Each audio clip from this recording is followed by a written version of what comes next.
There it is! Oh, I'm so happy I can hear new music. What an entrance! Fucking hell!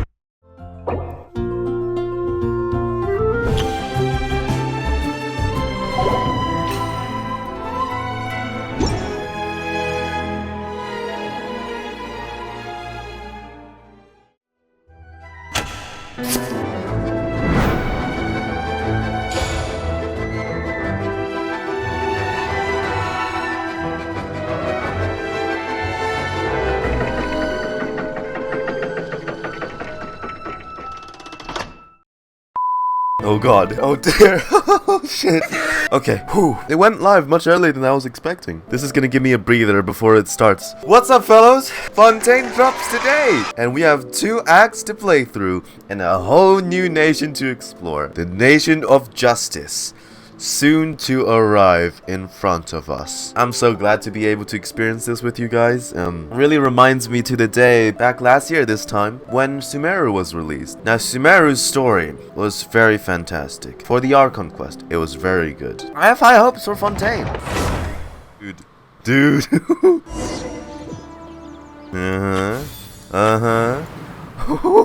Oh shit. There's too many. Chillax. We gotta see something first. It's very important. Ooh, look at those new weapons too. Oh shit. Ooh, Cookie looks nice too. Ito. Haha. Aloy actually has one. Wanderer. Oh, he swoops in too.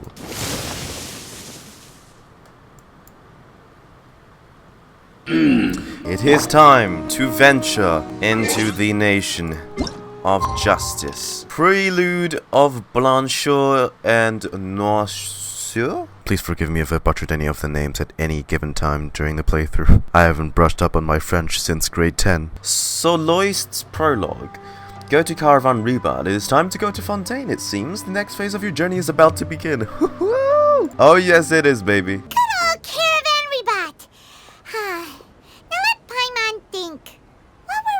The first time we came here. Paimon remembers. Nahida's consciousness had been trapped by the doctor, but we followed the clues she left behind to help her. Good memory, Paimon. So much time has already passed since then, and it seems Sumeru's changing for the better now that Nahida's in charge, right? Paimon just hopes this peace will last a long time, and then Nahida won't have any more new problems to deal with. Yes, but as long as we're around, it's hard to say when that'll happen. We somehow always find ourselves right in the thick of it. Who knows what will happen next? Justice! Justice. Maybe it's all because of you. Maybe you're just a magnet for trouble. Or maybe it's because you are a shrunken down version of the primordial one, or the unknown god, or whatever. I was just thinking that you might be the problem, Paimon. See? Hey, thanks, Lumine. Me? Before Paimon ran into you, Paimon never ran into any trouble. That's because your memory was super wiped. tired. Paimon got caught in some strange whirlpool and sucked out into sea. And even then, you fished Paimon out. Anyway, for Nahida's sake, maybe we should think about heading to our next destination for now. Next up, Fontaine! Ah, look who it is. Running into you in a place like this? I can see you two still love wandering around. Dia! Hey! Oh, it's Dia! I just finished a commission in the desert for a usual client of mine. Nothing too interesting. Just escorting a shipment of goods. I'm on my way to report back. Right. That's when I saw you two all the way over there, chatting away. What were you two talking about anyway? We're preparing to leave Sumeru and head to Fontaine. Huh? You serious? He glared at me. Can't say I saw that coming, but you are travelers after all. Can you come with Guess me, you'd never please? stay for too long in one place. Bumping into you like this will become a rarity.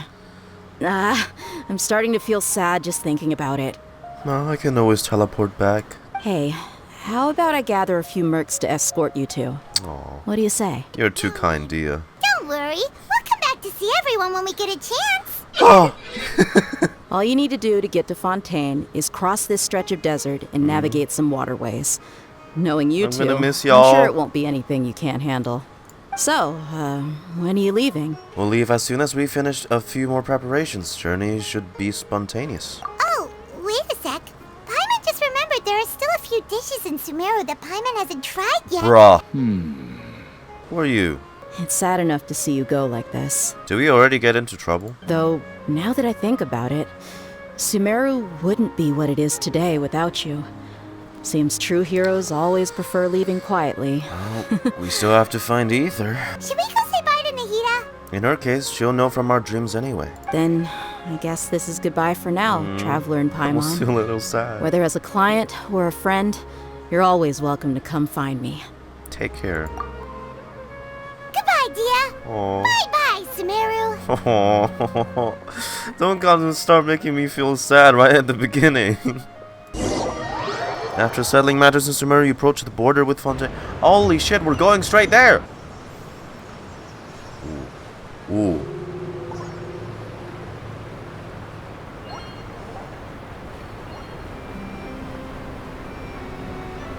There it is! Oh.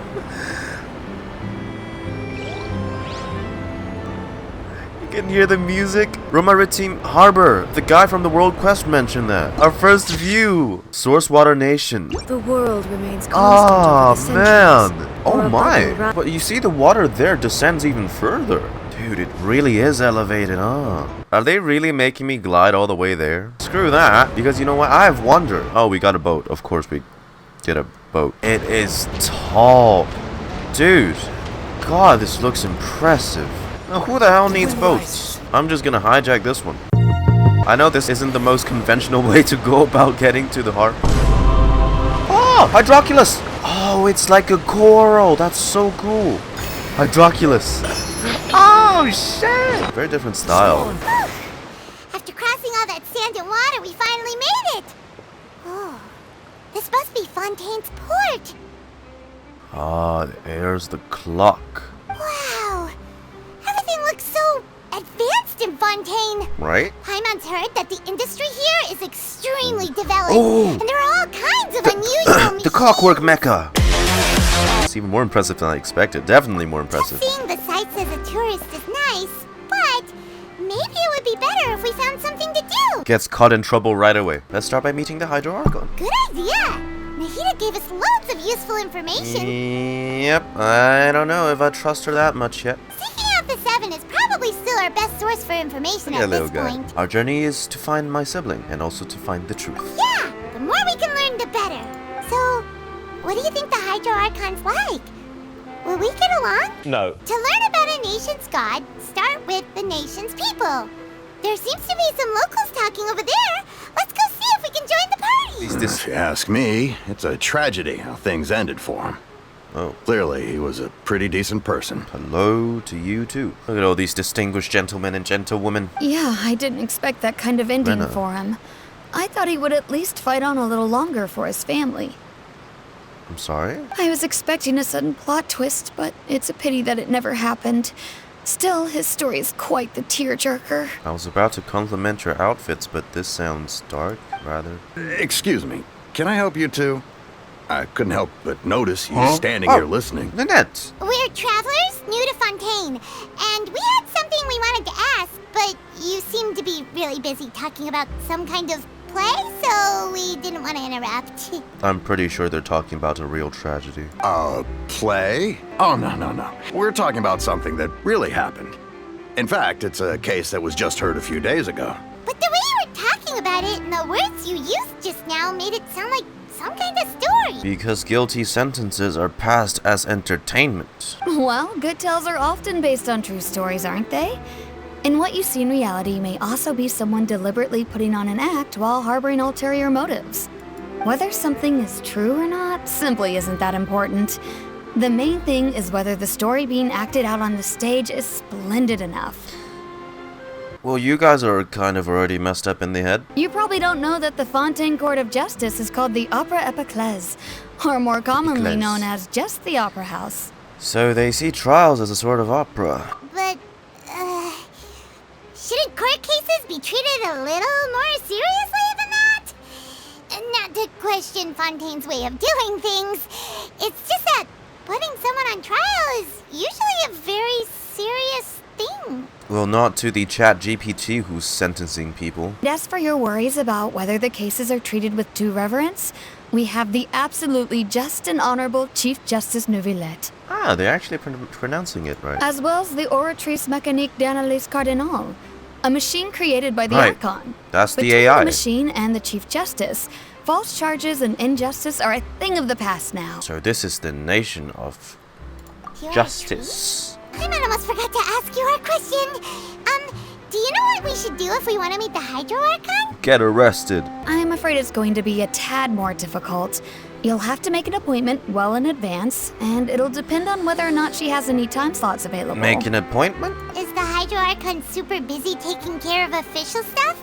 Just Wait, no, just watching did I say that shows. she's always at the Opera House? No. Lady Furina seldom takes an interest with the nation's affairs.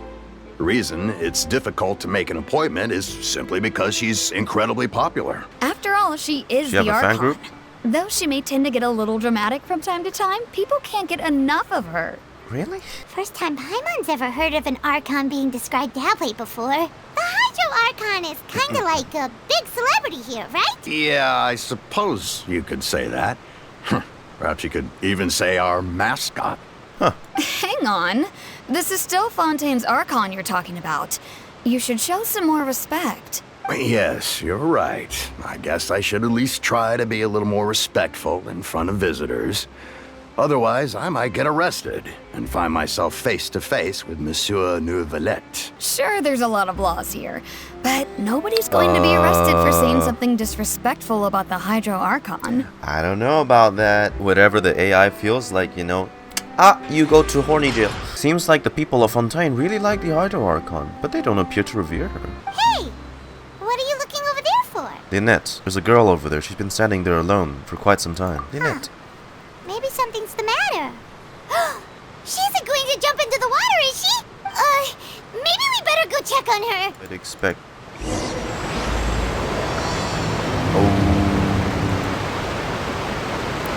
Hey, how about we get some tickets to the next trial? That sentence just sounds so messed up. Tickets to a trial. It's my first selfie and Fontaine. I was here. Don't tell me we're gonna spook her into the water. Hello there. Excuse me. Are you alright? I'm fine. Thanks. Oh, okay then. We just noticed that you seem to be worried about something. About many things, actually. But there's nothing I can do but just keep my troubles to myself. Oh, you can't talk with your brother? I was just reminiscing about a place my brother and I would play when we were kids. It was just atop that hill over there. See? In Sumeru? You're pointing at the sea. Wait, are you saying that you and your brother lived in the Oh, water? maybe they're mermaids. Or a fantastical race from Fontaine. You're saying you're an Oceanid? No, people call the waters around Fontaine a sea. It's actually just an inland lake that's filled with fresh water. And no, I can still see that hill clearly in my memories. Now, it's been completely submerged. He would skip and jump, tossing sand in the wind. The sun shone brightly, and the air was filled with the scent of the sea. But now, the water is gradually swallowing our memories. That's from the trailer. It won't be long before it swallows us. Sorry, Paimon doesn't really get what you mean. I don't believe we've had the pleasure of meeting. Are you Lynette's new friends? Lynette. And there's his vision. I remember the trailer mentioning there's two types of like sources of energy, and Fontaine's vision differs based on that. He works off of the light energy, which is I think Numa, and then Uzia is the dark energy, which Lynette works off of. Thanks for looking after my sister. She often comes here to reminisce about our childhood, that's all. There's no need for any concern. Hey. Allow me to introduce myself. I'm Lyney, and this is my Shit. sister Lynette. Okay. If I had to guess, I'd say you must be travelers from abroad. Okay, Lyney. Nice to meet you. Paimon is Paimon, and this is the Traveler. We just arrived in Fontaine. I like this music. We were just talking with your sister. Even though we didn't really get what she was saying. I see. It's unusual for Lynette to be so willing to talk with anyone. In fact, she seldom speaks at all. So she's I'm usually introverted. the only one she ever talks to. Oh, really? Then you two are just like us. Paimon's always the one talking for some reason. Yeah, because the devs chose to make me mute. Because you always steal my lines. So that's how you think it is? Yes. I also think my brother can be too talkative at times. Seems you were right, Paimon. We are quite similar. So, what Minus did the Lynette height. mean just now when she said that the water is engulfing your memories? And that it won't be long before it engulfs you too? It's from a prophecy that's been circulating in Fontaine for some time now. Well, I suppose prophecy isn't exactly the right word, because that implies a certain amount of uncertainty. There's no doubt about what's happening in Fontaine now. Oh, what's happening in Fontaine? Let's put that question on hold for a moment. We still haven't formally greeted each other yet, have we? Did all the introductions earlier not count? Hello, traveler. Hi. It's a pleasure to meet you. And hello, Paimon. Hi. Hey! Why didn't Paimon get a handshake? You're not poking fun at Paimon, are you? Please, don't take offense. Just consider it a sort of etiquette we have here in Fontaine when making new friends. You should remember it. It might prove useful. We were just getting ready to go to the Opera House to meet the Arlecchino. Would you be able to show us the way? So you're going to see Lady Furina? No problem at all. In fact, I was planning to go to the Opera House later myself. I'll gladly take you once I finish things here. Alright. Please, follow me. Okay. Hold on. How the hell is it nighttime already again? Oh, whoa, whoa. You said you were going to see Lady Furina? Well, it seems Lady Furina has come to see you. Really? Folcalor? Whoa. Oh, whoa. Oh! Chlorinde!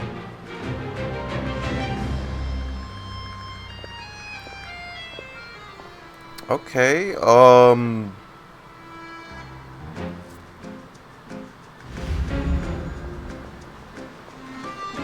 What an entrance! So, she's the Arlecchino? But how did she know we were looking for her? Well, we are pretty famous. We've saved three nations, or 4 nations. My dear people, rich and poor, those with cup in hand and those with nothing at all. Look at that Hoge. Raise your glasses in celebration. If you don't have one, then just raise your hand in lieu.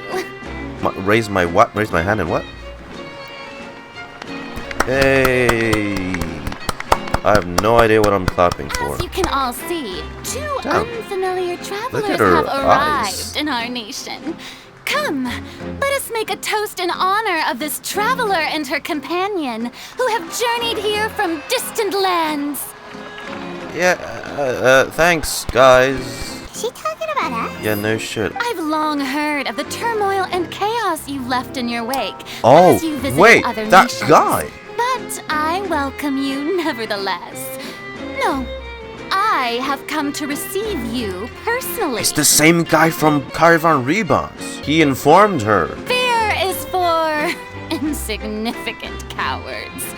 I am a god, and I will never entertain the notion of such meaningless wariness. You can be rest assured, I see clearly your sincerity. Alright. Seeking an audience with me is the most sensible thing to do. It will allow you to truly behold my power and witness my authority. Alright. Intelligent people always gather under the correct banner. Gotcha, banner. Folcalor, hereby welcome you to the nation of Hydro. Thank you. And acknowledge the value and significance of your trip. Now, you may rejoice in this. Well, good. We got the talk. No? Roll credits. Well, finding the Archon was easy enough. Yeah, Paimon still can't believe it. Feels like we've only been here for a few minutes. But the Archon's entrance was, how should Paimon describe it? A little over the top? Shh, shh. Miss Archon, how did you know we were coming? I see. As Outlanders, you inevitably lack even some of the most basic understanding. Don't forget that even the gods can be divided into the mediocre and the excellent. Okay. I suppose it's only I'm guessing you natural would. for you to be awestruck by my abilities. Okay, you didn't answer me. You had best stop and consider. Do you really have the noble qualities and etiquette necessary to communicate with a he's the fella. god? All it takes is a flick of my finger for me to know everything about you. Okay, alright. Whoa, talk about sounding high and mighty. Feels like she can't get over herself. Oh, she heard that. What's with these looks? Perhaps the welcoming ceremony still isn't enough? What else should I say then? Maybe just calm down. Wait, does this mean they're the legendary blonde traveler? How did I not notice before? Hey, what's all the commotion? Oh, is that Lady Furina? Is there some kind of drama going on? Of course. That's the blonde traveler. The one all those stories are about. Lady Furina came here to personally see her. Oh, I bet this is going to be the duel of the century. Huh? Duel? Sorry. Yes, but don't get too excited now. My dear believers and spectators alike tend to get quite rowdy. And despite the noise, I've come to tolerate all their ruckus. Right. You may consider this my reward to all of you. I have determined that there will be an epic duel between myself and this traveler from another land, just as you were hoping to see. I did not agree to this. Now she wants to fight? Aren't we getting a little ahead of ourselves? Fighting gods? I've got a resume. Damn. Oh, wow. Wow, look at her eye. What? You told me to fight, right? So I pulled out... Are you not afraid? Might I remind you that this is a duel against the divine? Bro, your facade breaks that easily, Folcalor? Come on. Really? What are you trying to do, traveler? Provoking a god in front of her people? She told me to fight! What do you want me to do? Stand down, Chlorinde. I admire her bravery.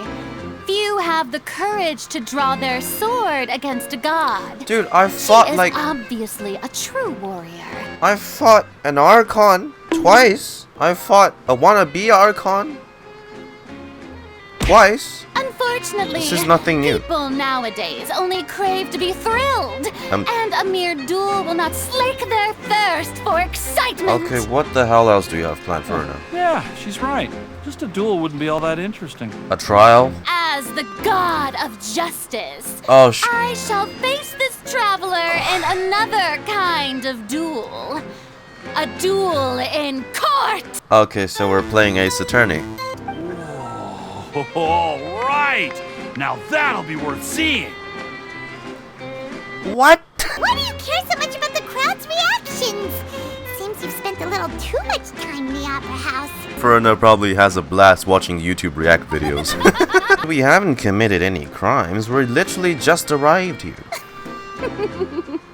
Oh, we have reason to put you on trial.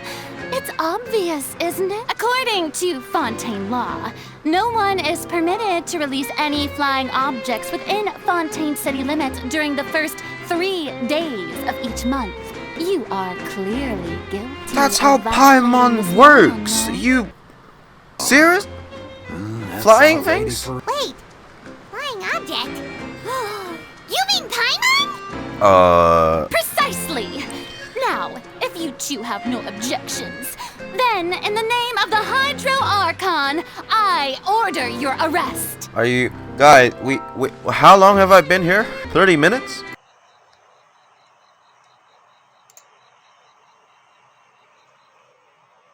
It is 30 minutes. Arrested, speedrun, let's go. My apologies, Lady Furina. And I got don't arrested. mean to spoil the fun, but if you would allow me to interject, Yeah? I don't think that Paimon here meets the definition of a flying object. What'd you do? You activated your bird. What? What? What'd you do? What? There's a link between me and Ta-da! Paimon now. What's that on Paimon's back? Hey, when did you do that? Oh, when Lynette patted you on the back. He knew this was gonna happen? There. As you can all clearly see, Paimon should be classified as, well, something like a balloon. This rope has been in the Traveler's hand all along. It was just that no one could see it before. Huh? You call that magic? You've got to be joking. I thought it was pretty good. Nice one. Nice one. I'm not sure what to think. It seems Lady Furina's charges no longer hold water.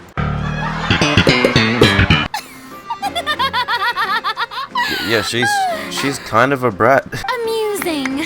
Very amusing, Lyney. Just the sort of unexpected twist that I enjoy.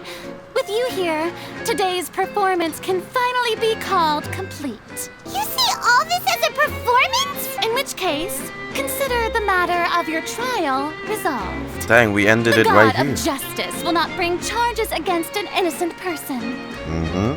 But when there are valid grounds, I will not only judge travelers from abroad, You will. but even the gods of other lands. Oh.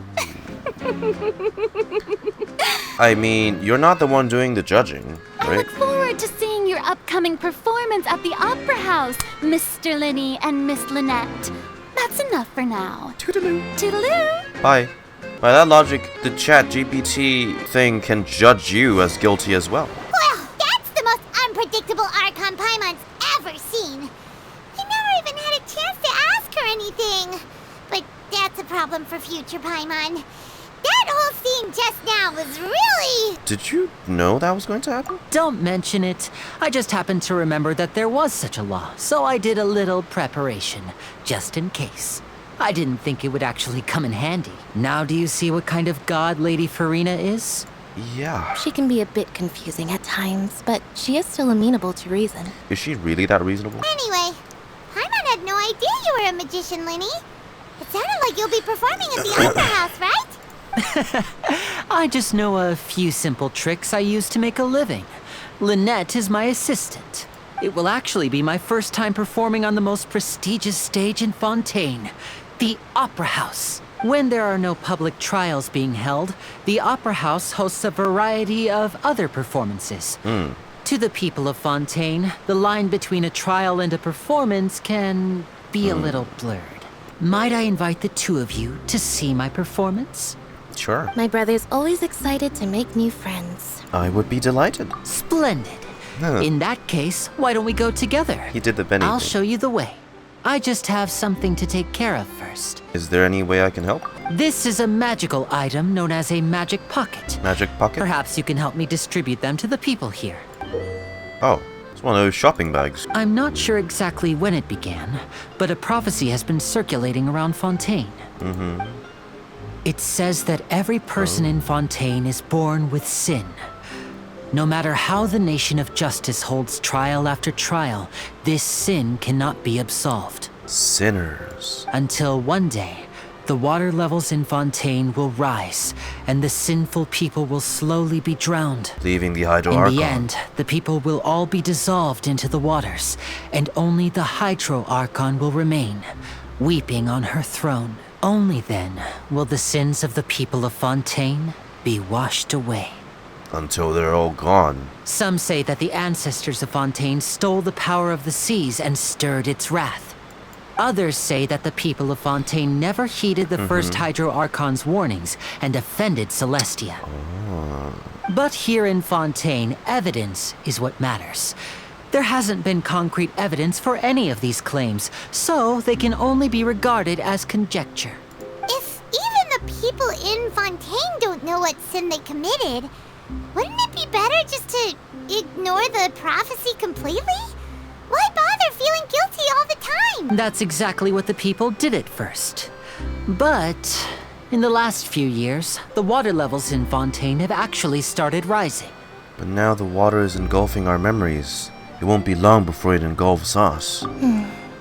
Many places have already been completely submerged, and now lie beneath the sea. We hope that at least the people who reside near the waterfront can move away before it's too late. So, we've started distributing magic pockets to them. Well, let me guess, you can hold infinite things in there. As a magical item, these magic pockets have astonishing capacity.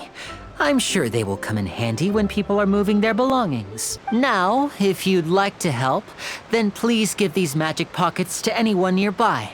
Be sure to convince them to take it, regardless of what they say. Okay, alright. Huh?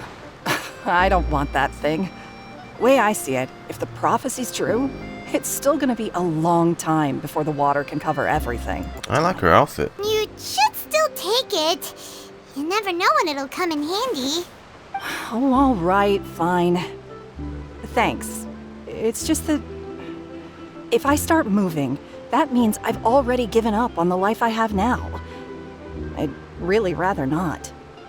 Here's a bag. Oh, a magic pocket?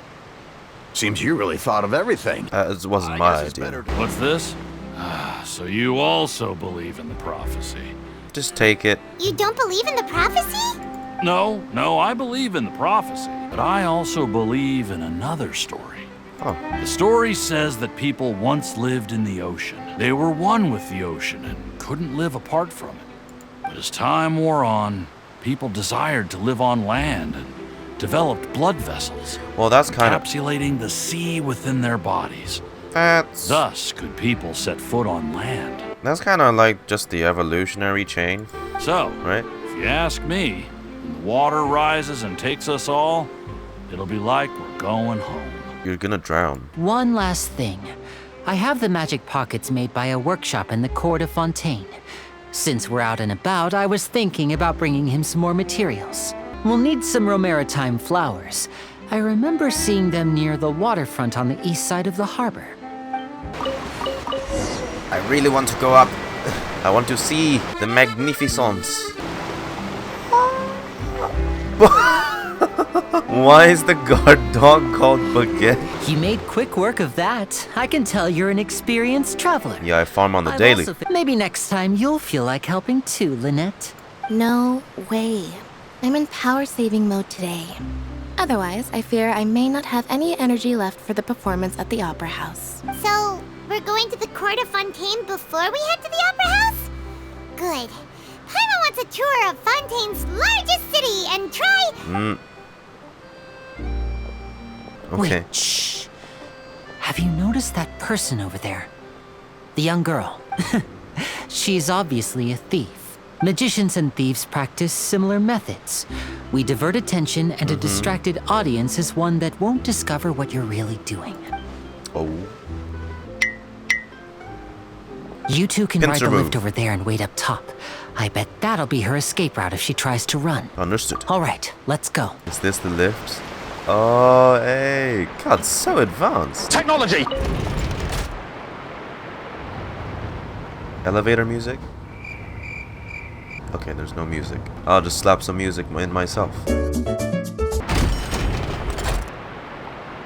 That's the previous Hydro Archon that died in the Amrita pool, isn't it? Our first statue of the 7! Paimon heard that in Fontaine you can use elemental energy properly. You can even swim underwater. Maybe you can even find some sunken treasure. It's a sword! How interesting.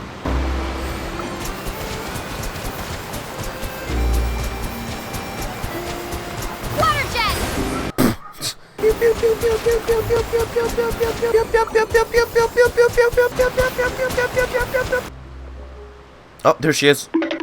What should we do? Should we chase her? Our job is to block the path. The rest is up to Lyney. Wait, but there's no sign of the thief. Nothing's happened for a while now. Paimon wonders if Lyney caught the thief. Are you sure that's all she took? You should check to make sure you're not missing anything else. No, that was all. Oh, I can't thank you enough. I didn't notice a thing earlier. Anyway, I should be going now. Thanks again. Oh, were you returning what the thief had stolen? That's right. Pity I wasn't able to catch her. She distracted me by dropping the thing she stole on the ground. By the time I looked back, she was already gone. But at least we were able to get the stolen items back, so it wasn't a complete failure. All right, let's put this little detour behind us. We should go to the court of Fontaine now. Let's go, let's go, let's go. Please don't turn it to nighttime again. Nice. Jesus, Paimon zooming.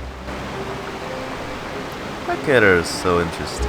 So, we Do be ride zooming. this thing to go into the city? What an ingenious way to get around. People in Fontaine really know how to use water. This is an aqua bus. It allows people to travel between several key locations around Fontaine. It's pretty convenient, but the ride can become a little dull after a while. The scenery is always the same. That's why it's better to travel with friends. I always like to take it with first times. So you mean it's still boring even when I'm riding with you? No, that's not what I meant. It's just that, well, you don't really talk that much. Whatever. Oh, I can't wait. Our first Aquabus tour. What the fuck? Oh, Charlotte! Oh, she almost missed the bus. Charlotte! Aww. What? Hi! Traveler! Paimon! What a coincidence. Charlotte! It's Charlotte. Oh, I never guessed I'd bump into you while riding the Aquabus. In the story of my life, this is big news. Ah, it's nice to see What her are you again. doing in Fontaine? I didn't hear anything about you paying us a visit. Yeah, it's quite the coincidence. But as travelers, we're always on the move.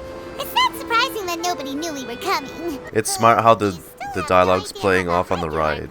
Oh, let Paimon introduce you to our new friends. She probably knows them. Oh, no need for introductions, Paimon. I would recognize the great magician Lyney and his assistant Lynette anywhere. I wouldn't be much of a reporter if I didn't know who they were. It's a pleasure to meet you. I'm Charlotte, a reporter for the Steambird. Nice to meet you. From the Steambird, huh? We've often relied on your paper to guitar. promote our performances. It's an honor to meet you. Now that everyone knows each other, Fontaine suddenly doesn't feel like such an unfamiliar place. What's that building in distance? So, what have you been up to lately, Charlotte? Any big news? Not too much. When there isn't any breaking news, I mainly cover the trials at the Opera House.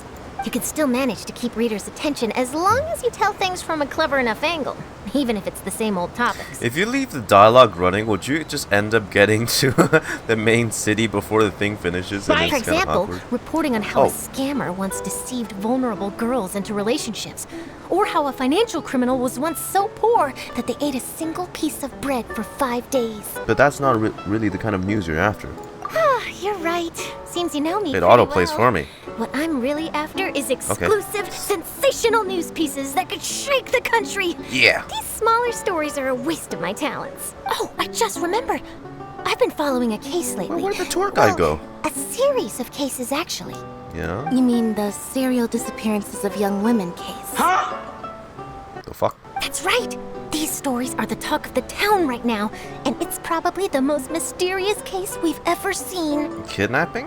If I'm the first with a draft ready to publish when the case is finally cracked, and it's the headline story in the Steambird, I'd be more worried about the women, but alright. I bet all the other reporters will shed tears of envy.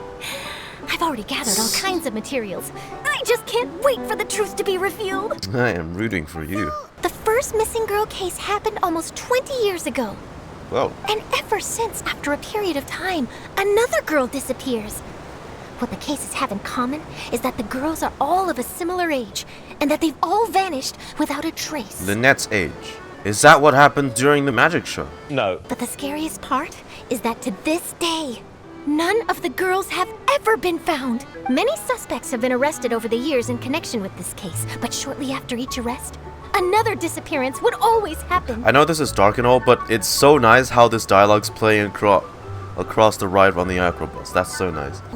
Oh. Either way, I believe that every case has some precise truth behind it, waiting. I just imagined for a second what I would do if Lynette were to suddenly disappear.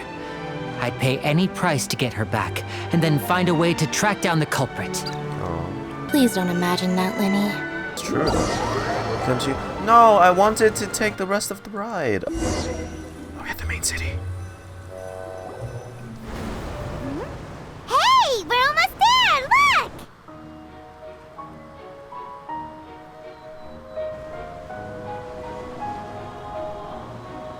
Oh, the choir? Oh, what an entrance. Wow, okay. Oh, these camera shots are brilliant. Love it. Here we are.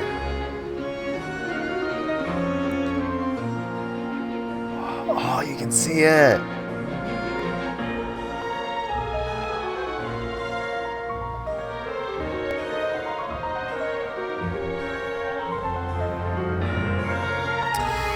Dang, why is this music awfully ominous for us just arriving? It should be cheerful.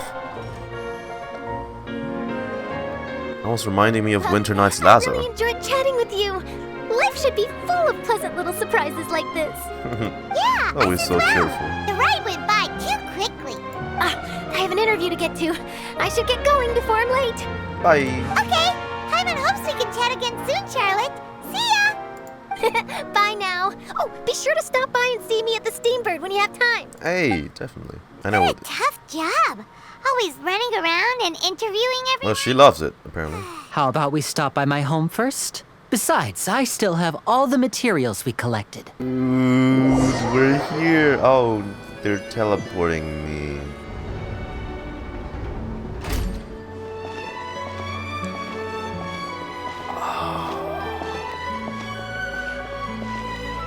Dude.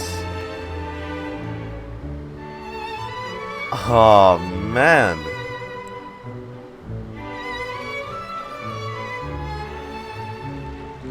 So advanced. Everything looks so clean. Oh. Oh, whoa, what? What is this? Oh, this is like the station to wait for it. Dude, that's so cool. Whoa. Oh, dude. Oh. Oh. I've never seen a boss drop 2 level up mats. That's new. Oh, dirt. That's the Opera Epiclese. Oh, it's far from the city, actually. Dude, look at the elevation and all the design. I'm really impressed just how good everything looks. If I don't want to take the bus, I bet that's how people catch up to the Aqua bus line if they miss it. This is our current abode. Ah, Freminet, your home. Where did everyone else go? Oh. I have some new friends that I would like to introduce. Hello, the other introverted sibling. They all just went out a moment ago. With freckles. Everyone is getting busier now that Father will be returning soon. I suppose that can't be helped. Father? Why does father have quotations? Allow me to introduce you to my little brother, Freminet. He is a phenomenal diver. Hello. Nice to meet you. Paimon is Paimon, and this is the Traveler. Oh, you sound very proud to have a diver as a brother, Lyney. What a talented family. Lyney, could you come here for a moment? What is it, Freminet? Do you have something to tell me? Is she shy? You know the thing on his back looks like a Pokemon? Oh, before I forget, the Traveler and I collected more materials to make magic pockets. Were you able to get any, Freminet? Yes. I went diving and gathered lots of materials. I was about to give them to you. That's our Freminet, always quick with the underwater work. All right, I'll take these to the workshop. Such a stark contrast in their personalities. I know they're not like...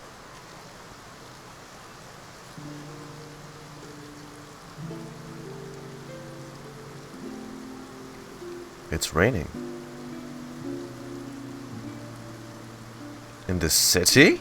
Looks like rain. But wasn't it clear and sunny just a moment ago? Fontaine's weather sure is weird. It never rains in the cities. It often rains on days where there are trials being held in the Opera House, but don't worry, it'll clear up soon enough.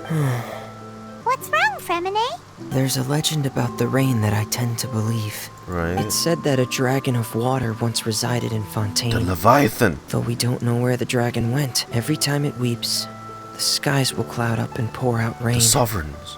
When I was a child, my mother told me that if I wanted to go outside and play, I should yell toward the sky at the top of my lungs.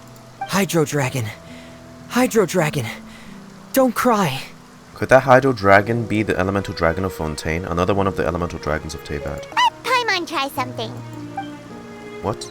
Hydro Dragon! Hydro Dragon! Don't cry! Didn't work. Doesn't seem to be of any use.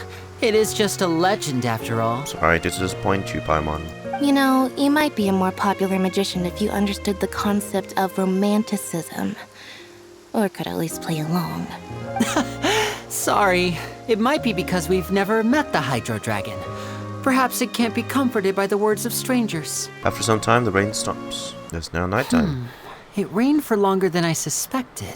On the day of the performance, just ride the aquabus to the island of Aeneas.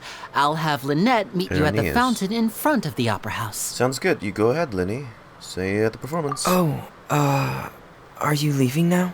What is it, Freminet? I'm in a hurry. Oh, I get it.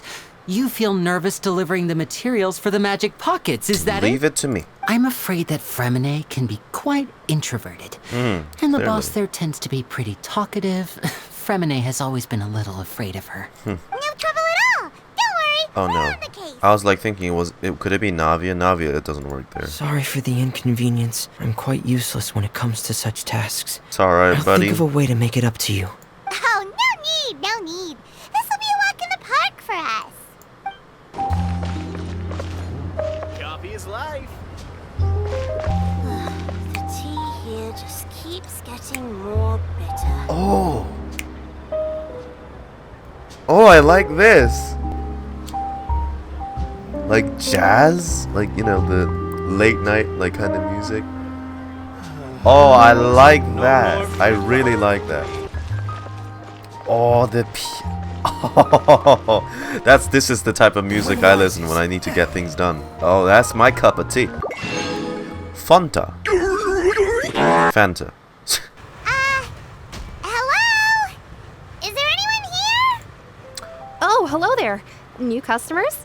Looking to buy, or do you need something Look at her made? get up. Or perhaps you're just looking for a chat with me. Ah, these must be for magic pockets. Magic pockets. I could tell right away. I've already made several orders worth now. Do we need to pay? No need. They've already prepaid several batches worth.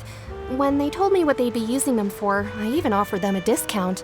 But they insisted on paying the full amount, saying that I had a business to run. It seems both their hearts and their pockets are made of gold.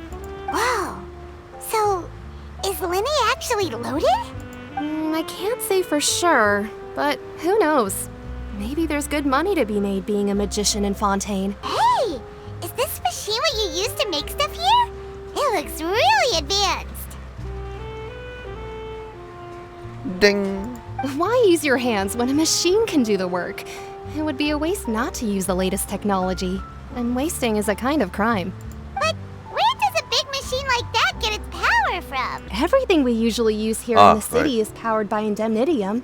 It's a type of energy that's produced from trials. That's absorbed from people's beliefs. Huh? How can trials produce energy? When a trial is in session, the Oratrice Mécanique d'Analyse Cardinale harvests people's belief in justice and converts it into energy to be used all around Fontaine. Props to them for actually saying it.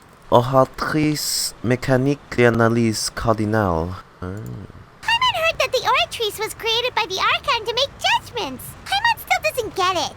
How could something unreliable like people's beliefs be turned into a stable power source for these machines? Well, Venti and Nahida both said the gods rely on belief to obtain power. Oh, yeah! So that means the Hydro Archon relies on the machine to take the energy created by belief and turn it into power for all of Fontaine, right? Sounds easy enough to explain. Besides indemnitium, we have another type of energy called pneumosia. It isn't produced by the power of the Archon, but it is unstable by nature.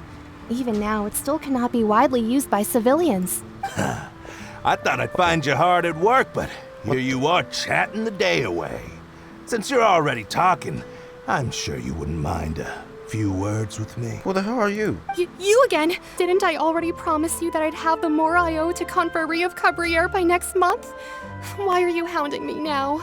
Yeah, but how do we know that you won't go running off by the end of this month? I want 50% today. Wait, no, 70%.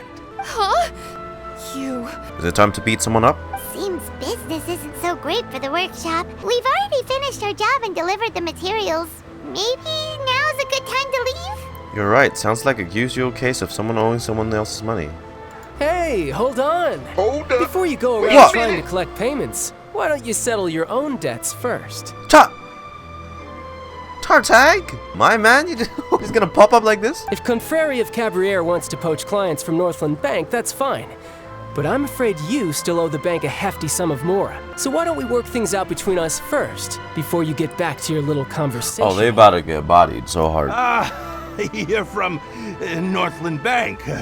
But we said we'll pay everything we owe next month. Why are you hounding me now? Child. Traveler, Paimon! I didn't think I'd run into you here in Fontaine. What are the chances? We're surprised to see you too. What are you doing here in Fontaine? You didn't want to stay in Snezhnaya? We sure seem to have run into a lot of friends today. Fontaine really is a curious place. Long story short, I've already been in Fontaine for some time now. And Wow. honestly, things have been pretty boring. What are you doing here, though? But it seems that fate brought our paths together today. Not only will I have some good friends here now, but ones who always seem to find trouble. I don't mind a little excitement every now and then. Hey, you, Northland Bank boy. Don't interrupt. It's not often I run into the Traveler like this. Why don't you wait for me over there for a while? You kidding? Aren't you the one looking for us? You really expect us to sit and twiddle our thumbs while you catch up with your friends? Do you really want him to bust out Foul Legacy? Listen to me, boy. If you want your Boy. mora, fine. Why don't you come and take it? Hey, I just said not to interrupt. Oh, by the way, Traveler, the last time I took Tonya and Tusser ice fishing, Tusser said, Hey! That's way over the line! All right, boys, let's see who has to pay up now! Oh, for fuck's sake. Can you at least let me finish one sentence? Fine. Though the bank told me not to get rough with our clients. This is an exception. You're the ones who started it. This is an act of self-defense. You two will have to be my witnesses, okay? Yeah, they're kind of dickheads, so go ahead, they're all yours. I can see myself there.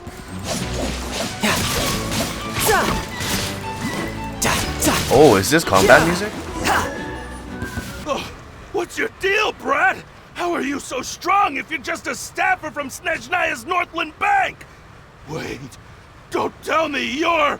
A harbinger. Oh, now you notice. It's a little late, don't you think?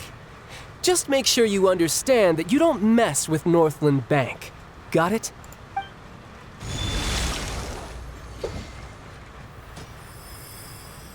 Huh? Oh. Now's my chance! Oh, shit. Damn! He did physical damage. That was weird. His hydro powers failed. What just happened? Are you feeling alright? I'm not sure. It's as if I suddenly lost control of my hydro powers when I needed them. Maybe there's something wrong with my vision? Strange. How could that happen? First time Paimon's ever heard of someone losing control of their vision. That will explain why he wasn't wearing it in the trailer. Never mind. It doesn't matter. If I want to stay sharp, I shouldn't be relying too much on my vision anyway. Besides, I always have my delusion in case I need it. You better not use your delusion too often. I don't have a vision, so don't ask me. So what are you doing in Fontaine, child? And don't say it's work for Northland Bank. Well, I guess it's because I've been in a bad mood lately. Bad mood? Huh? What kind of reason is that?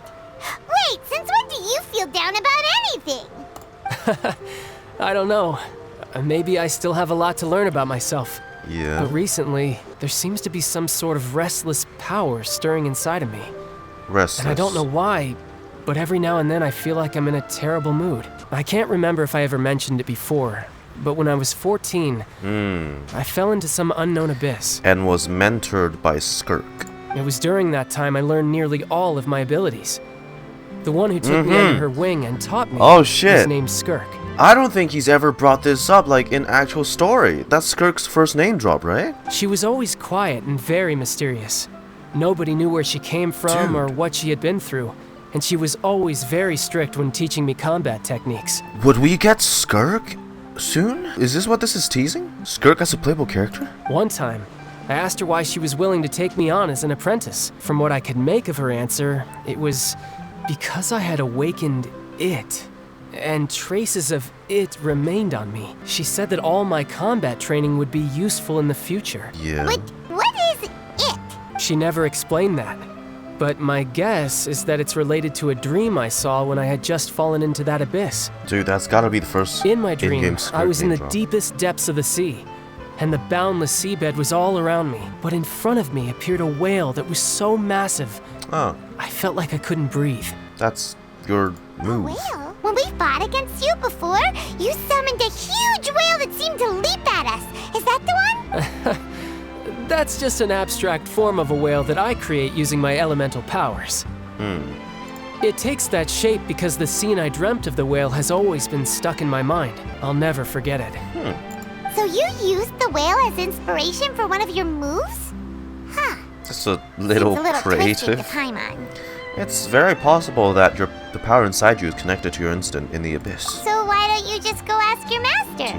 Maybe she knows the answer. Are we gonna tap more into that during the Archon quests? That would be crazy. Ever since the incident I experienced there, I've never stopped searching for Master Skirk and that unknown abyss. But it's been years now, and I've still found nothing. There isn't even a trace of the place where I remember falling into the abyss. Sounds like some kind of ghost story. It's probably like a portal. If you want anything, you should probably go ask Daneslave. He can make those portals, right? Seems the time really flies when I'm talking with you.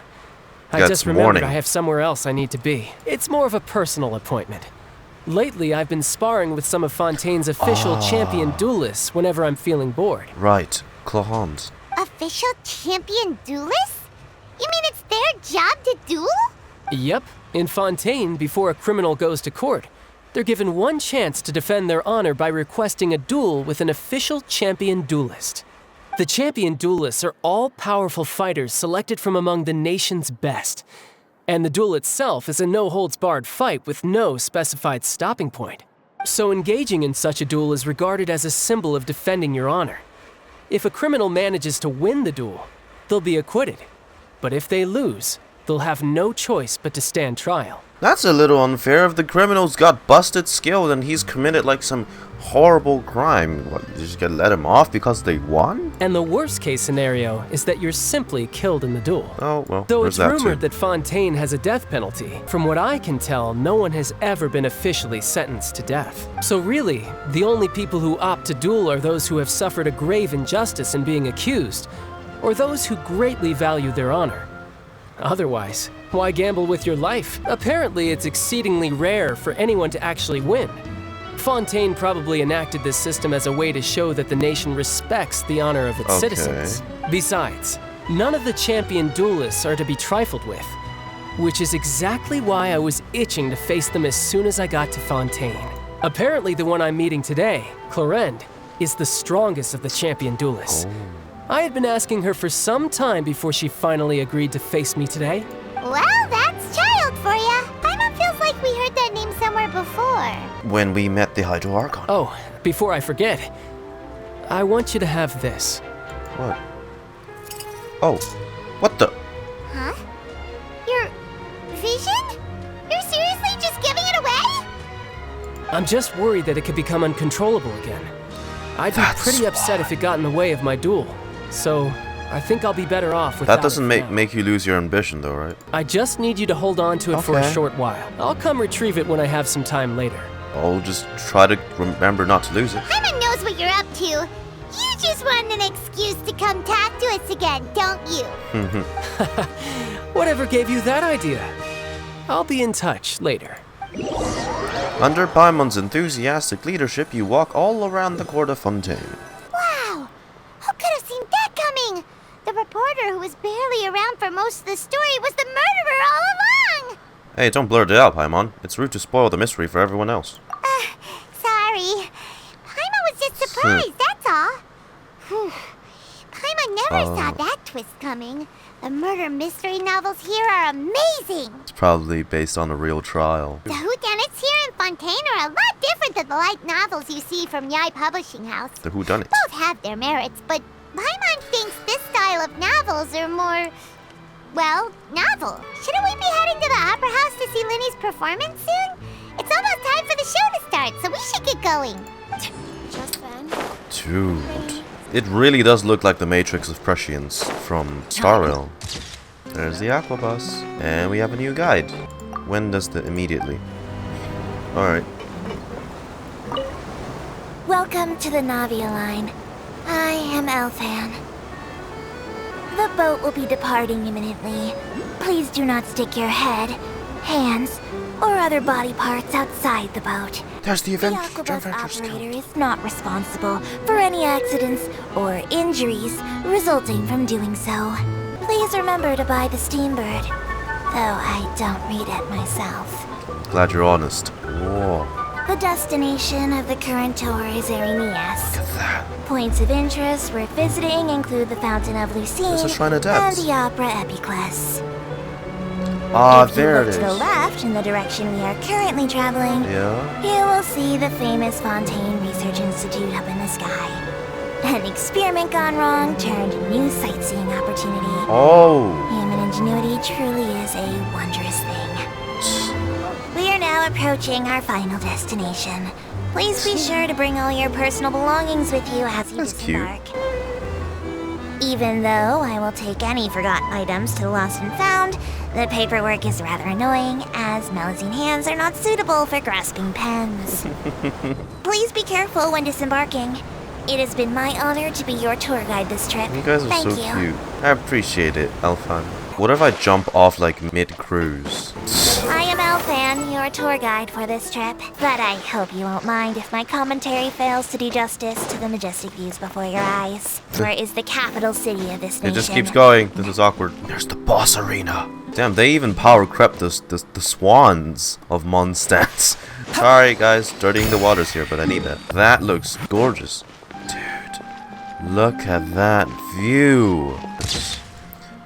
Whoa. And it's daytime. Now Okay. this is fancy! The Opera Epiclese.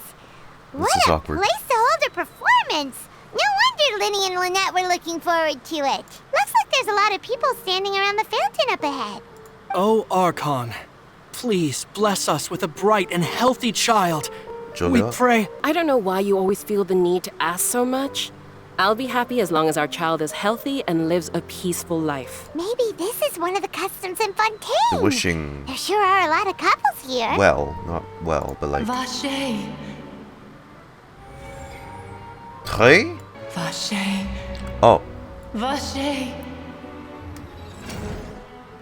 This is another samsara moment almost. Like, did you just say something, Paimon? No, Was that... Paimon didn't say anything. Are you hearing things? Welcome to the Fountain of Lucine. Oh, All the water Lynette. flowing through Fontaine converges here. It's customary for newlyweds to come here and wish for children. By the way, Lynette, I seem to have heard a faint voice just now. The voice came from the fountain.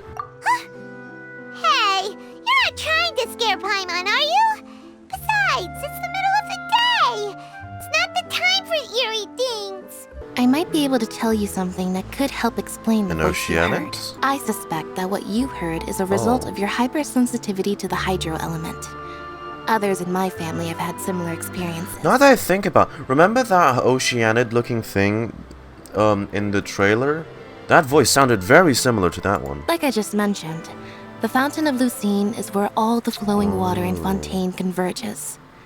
Even the tears that fall to the ground will eventually gather here. So maybe what you heard was the intense emotion coming from someone's tears. Huh, that's an interesting explanation. I'm not sure whether I buy it though. So, what did the voice say? It seemed to be calling out someone's name. Huh. If you were hearing their Vache. emotions, then Paimon wonders what happened to them. Rather than worrying about them, we should worry about my brother first. What happened to him? Don't let that calm look of his fool you. He tends to get pretty nervous just before a performance, so chatting with Lyney might help him relax a little before he goes on stage. Alright. Let's go in and see Lyney. I wonder where feelings come from. Offering to the Fountain of Lucine. Hydro sigils. Oh. Whoop-a-dee-doo. That one Arnara place equivalent. But that text is interesting. And that's the same Melusine from the trailer. Fluffy. Take it easy. Miladrit. Isn't that the guy who modified them so they can combat now? Wow. Look at them go. Look at them go.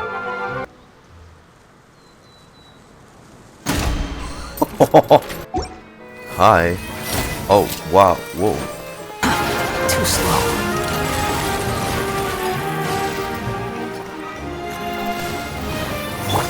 How are these so cool? Holy. Oh my. How do I do this? This is the coolest boss ever. There's even a waiting room. Traveler and Oh, you can hear the Paimon. organs. Good to see you. I knew you two would come. Ah, this looks so cool. Are you kidding? We wouldn't miss it for the world. We've been looking forward to it. You're actually right on time. The audience still hasn't started entering the venue yet, which means now is the perfect chance for us to take you to the best seats in the house. Wait just a moment. I'll fetch the tickets. I'm stoked. Give us a good show. The Opera House has assigned seating, so you always have to make reservations. I've already reserved your seats, and here are your tickets. Dang, we get the VIP treatment. Ooh, front row seats. Thanks, Lyney. Right next to Neuvillette. Don't mention it. There's no need to keep thanking me. Hey, Lyney, could you come over here and take a look at this? Cool. Oh, I'll be right there. Seems there's an issue with the stage props over there.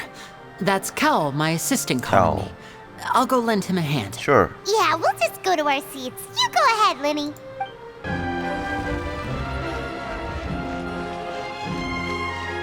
Whoa. Ah, it looks like a genuine opera house. Except you get judged here too. And there's the aura tree. Holy Jesus. Maintain the best of my manners. Awkward. These should be our seats. Come on, let's sit down. Am I? What, are you sitting on my lap or something? Where do you sit?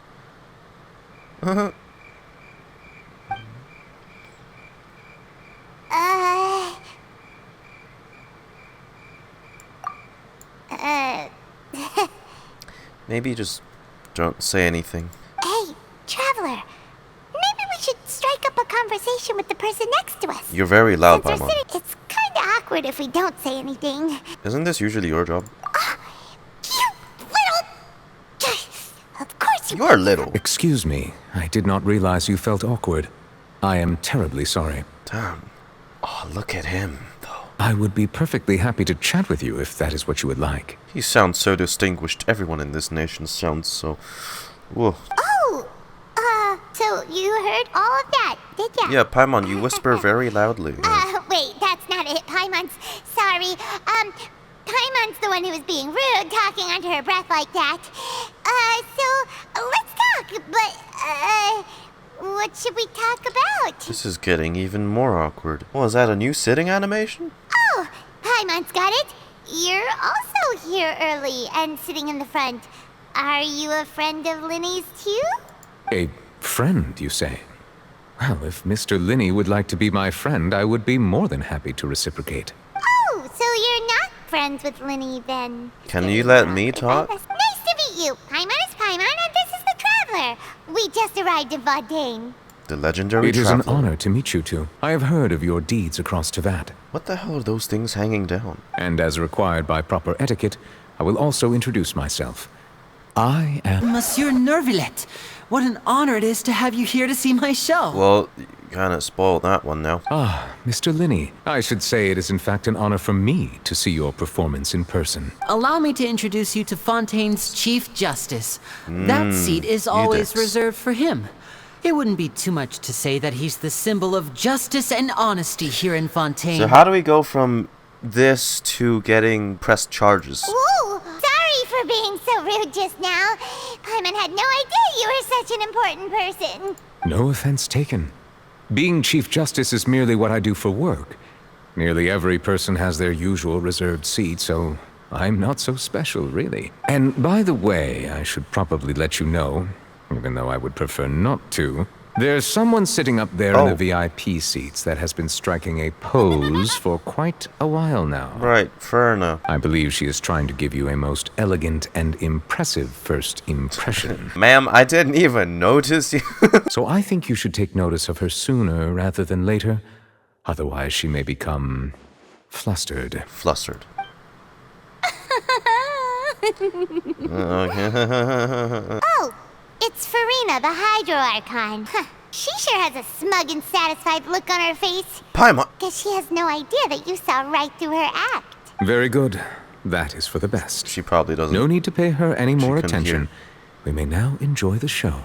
Doesn't sound like these two are, like, really that... You think the Hydro Archon who represents justice, right?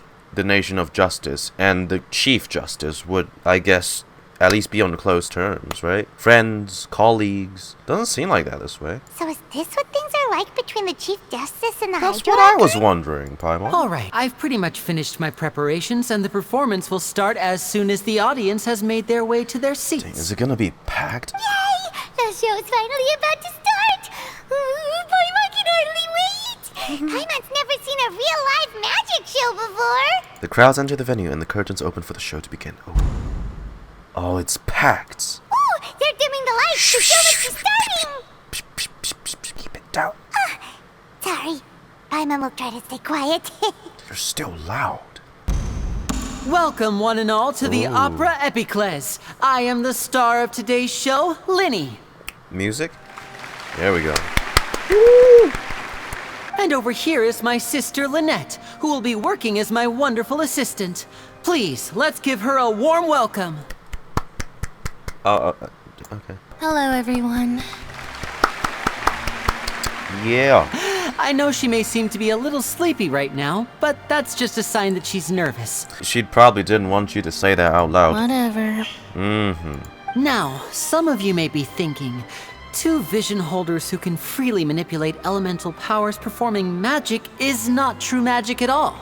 So, I would like to take a moment to assure you that elemental powers will have nothing to do with what you will witness on the stage today. Sure. Both Lynette and myself have removed our visions for the show. That way, even the gods won't be able to help us. That last line sounded rather... Now, without further ado, let the show begin. I'm just gonna pretend Lynette nothing's gonna will go now wrong. exit the stage to make some preparations. I know you might miss her, but don't worry. She'll be coming right back on stage momentarily. Perhaps in an unexpected way. I'm sure she'll be stealing the spotlight soon enough. Oh, and before I forget, there's one more thing I should say. You never know what can happen in the blink of an eye. A magician's greatest skill is making things disappear or appear. The possibilities are endless. Card tricks. And hat tricks.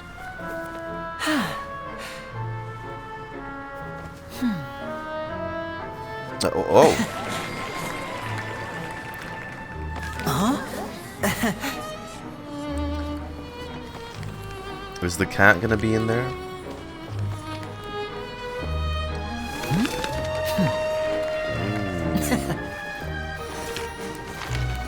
Okay. But this isn't what you came for. Exactly. These little tricks, you've seen them all before. True. So it's time for something truly extraordinary. Don't you think? Well, that This one's a little tricky.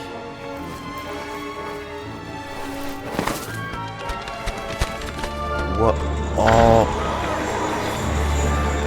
Oh no. Using this water tank, I shall make my sister vanish completely, right before your very eyes. So it's there's Chlorinde. That's part of the trick, then?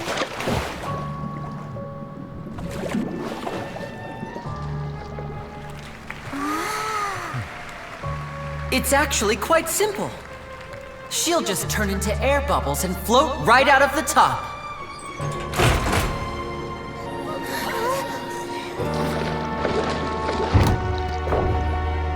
Oh no! I told them to check all the props carefully. Okay. With the lid it's on, an act then. Even air can't escape. An amateur magician would be getting very nervous right around now. But not you, you're a pro. Luckily, it's me on stage, so let me show you what a true virtuoso can do. Alright, I trust in your ability.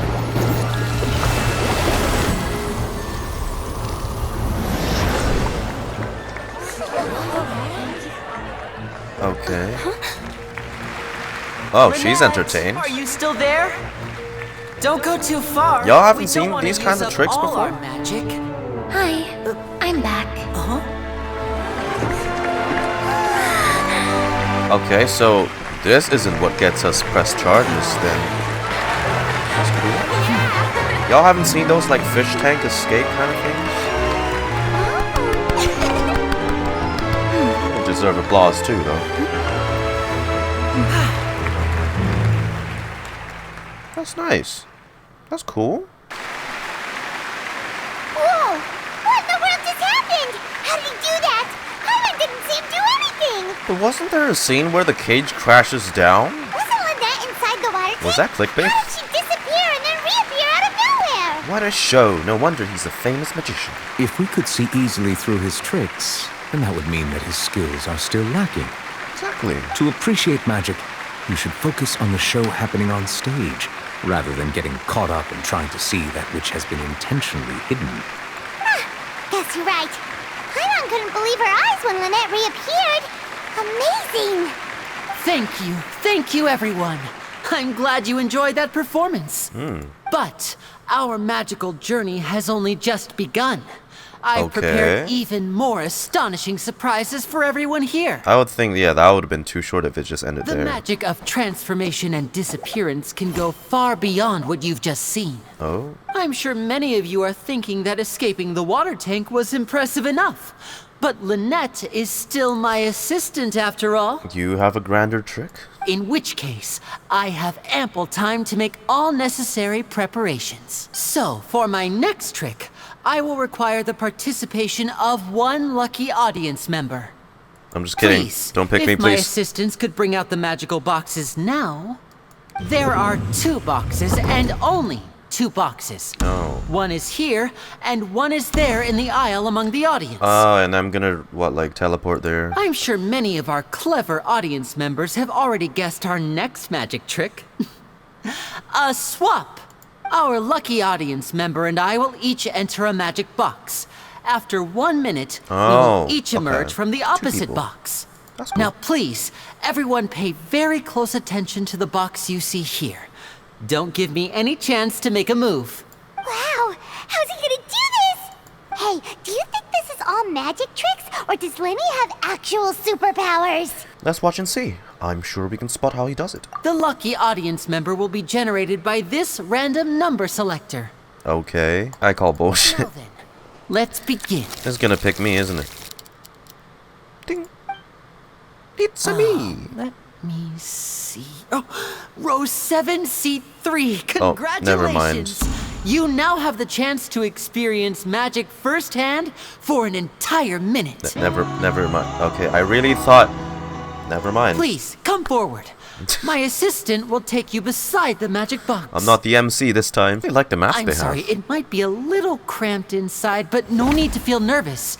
We've carefully arranged everything for you to be as comfortable as possible. You have the balloon. You don't need to do anything, but no matter what strange things may happen, don't come out of the box. What if they have claustrophobia? If the magic is interrupted, who knows where you might end up? You might even find yourself in the Fortress of Meropide. Is that the structure in the distance that we can't get to yet? Okay. Before I enter the magic box, there is one more thing I need to ask the audience to do. Okay. Could you all give me a countdown? All right. Like this. 60, 59, 58. Just keep counting down. You can go a little faster or slower if you like. You think everyone would be in sync? I won't be able to see anything in the pitch black box, so I'll be relying on your voices to know when time is up. Come on, repeat after me. 60, 59, 58. 60, 59, 58! That's right, perfect. Keep it going. All right, I'll see you all on the other side once you've finished counting. 54, 53, 52? Why aren't you counting, Neuvillette? I am counting in my head. I think things are exciting enough in here as it is. Merely a consequence of my identity and personality. Do not worry about me. Just enjoy the show. Oh, all right. You look so serious that Paimon thought you might be feeling uncomfortable or something. 40, 39, 38! Mr. Lyney, are you all right in there? Is everything ready? Yes, I'm fine, I'm fine. I'm just double-checking the direction of the magic. It would be a disaster if we get sent to the wrong places. For example, midair right above the audience. Even though he's saying that, Lyney doesn't seem nervous at all. I think it's all part of the show. Maybe he's just supremely confident in his abilities.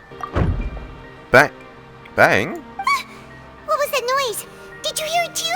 Did it come from the stage? Maybe it was just to divert our attention. Not sure. Anyway, it doesn't seem like anyone's worried about it. 25! 24! 23? What's wrong, Mr. Lyney? I can still hear you moving in there. I seem to have accidentally knocked over a decoration. I'm trying to fix it, but it's pitch black in here. I can't tell left from right. Fine, just... Never mind the decorations. There's no time for that. The show is what's important. Okay. No, that's unacceptable. I want my show to be perfect. Bro. Don't worry, we still have 20 seconds. Hear them counting? 19, 18, 17. It seems things aren't quite going as planned. I apologize, everyone. It feels like you're all starting to count faster, but that's all right. I know it can be tiring to do such a long countdown. 10 seconds and change is still plenty of time. Okay. 10! Oh. Almost there now. Oh. Swapping two people is harder work than you might think. Even a master magician like me can't guarantee I'll get it right the first time. Hey, wait! Is this the back one? I can't tell. They both look the same inside. Huh? No, that's not it. I'll try again. 7. Okay. Hey, slow down! Honestly. 5. 4. 3. Whoops! That doesn't count! 0.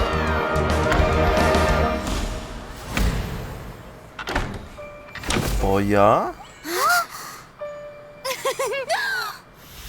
Ta-da! It worked. Now, you know that the music they're playing is even like loud. Now you see me. The lady? The lady. Fucking hell. There's the scene.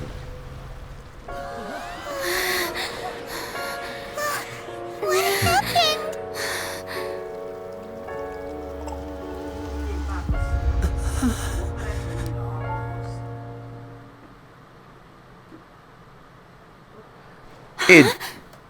Wait, it killed the guy? Is this part of the show? What happened? Oh no. Maybe this isn't part of the show. But there was the mask, right? Box, right? It was the... This performance is over. Medical staff with me. Guards, secure the scene and detain all the performers. Seal the exits. No one is allowed in or out at this time. Jesus Christ. Yes, that's right. If this was just an accident, then we must investigate the cause.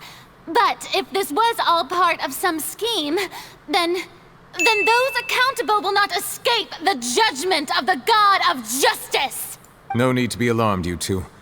We'll get to the bottom of this soon enough. After some time, the guards complete their investigation. Unfortunately, the person who is in the magic box has been pronounced dead.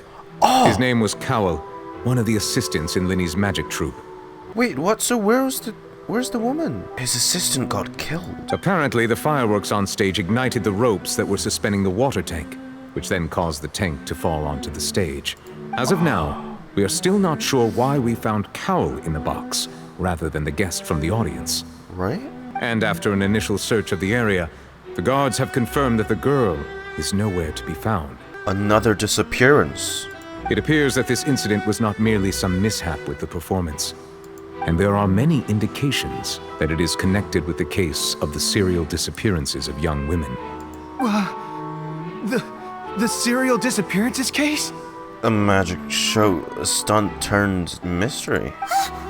That's the case that Charlotte mentioned before! And to pull it off like this in front of an audience including the Archon and Chief of Justice.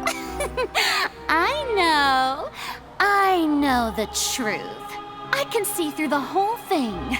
Really, using such a shallow and obvious mystery as his finale. Did he really underestimate us that badly? I say that our powerful magician, Mr. Lyney, is now the prime suspect for the serial disappearances case. It's a bad look, huh? Huh? Why me? This whole thing was an accident. Oh, this all occurred during your magic show, did it not? The missing girl disappeared after being chosen, did she not? The deceased is one of your assistants, is he not? Now that I think about it, that whole speech about magicians making things disappear was nothing more than a provocation, a bald-faced challenge. That can't be right. How can Lyney do this? He was in the box on the stage the entire time. We can even hear his voice. How did Cowell even end up in the box? He told us that he would like to catch the criminal behind the disappearances. He couldn't possibly mean catching himself. Yeah, but unless the charge is pressed means it was pressed on Lyney from the trailer. Save discussion for a later time, please. Lady Furina, may I assume that your comments just now constitute an accusation against Mr. Lyney and his associates, and that you are pressing charges? I just think that he...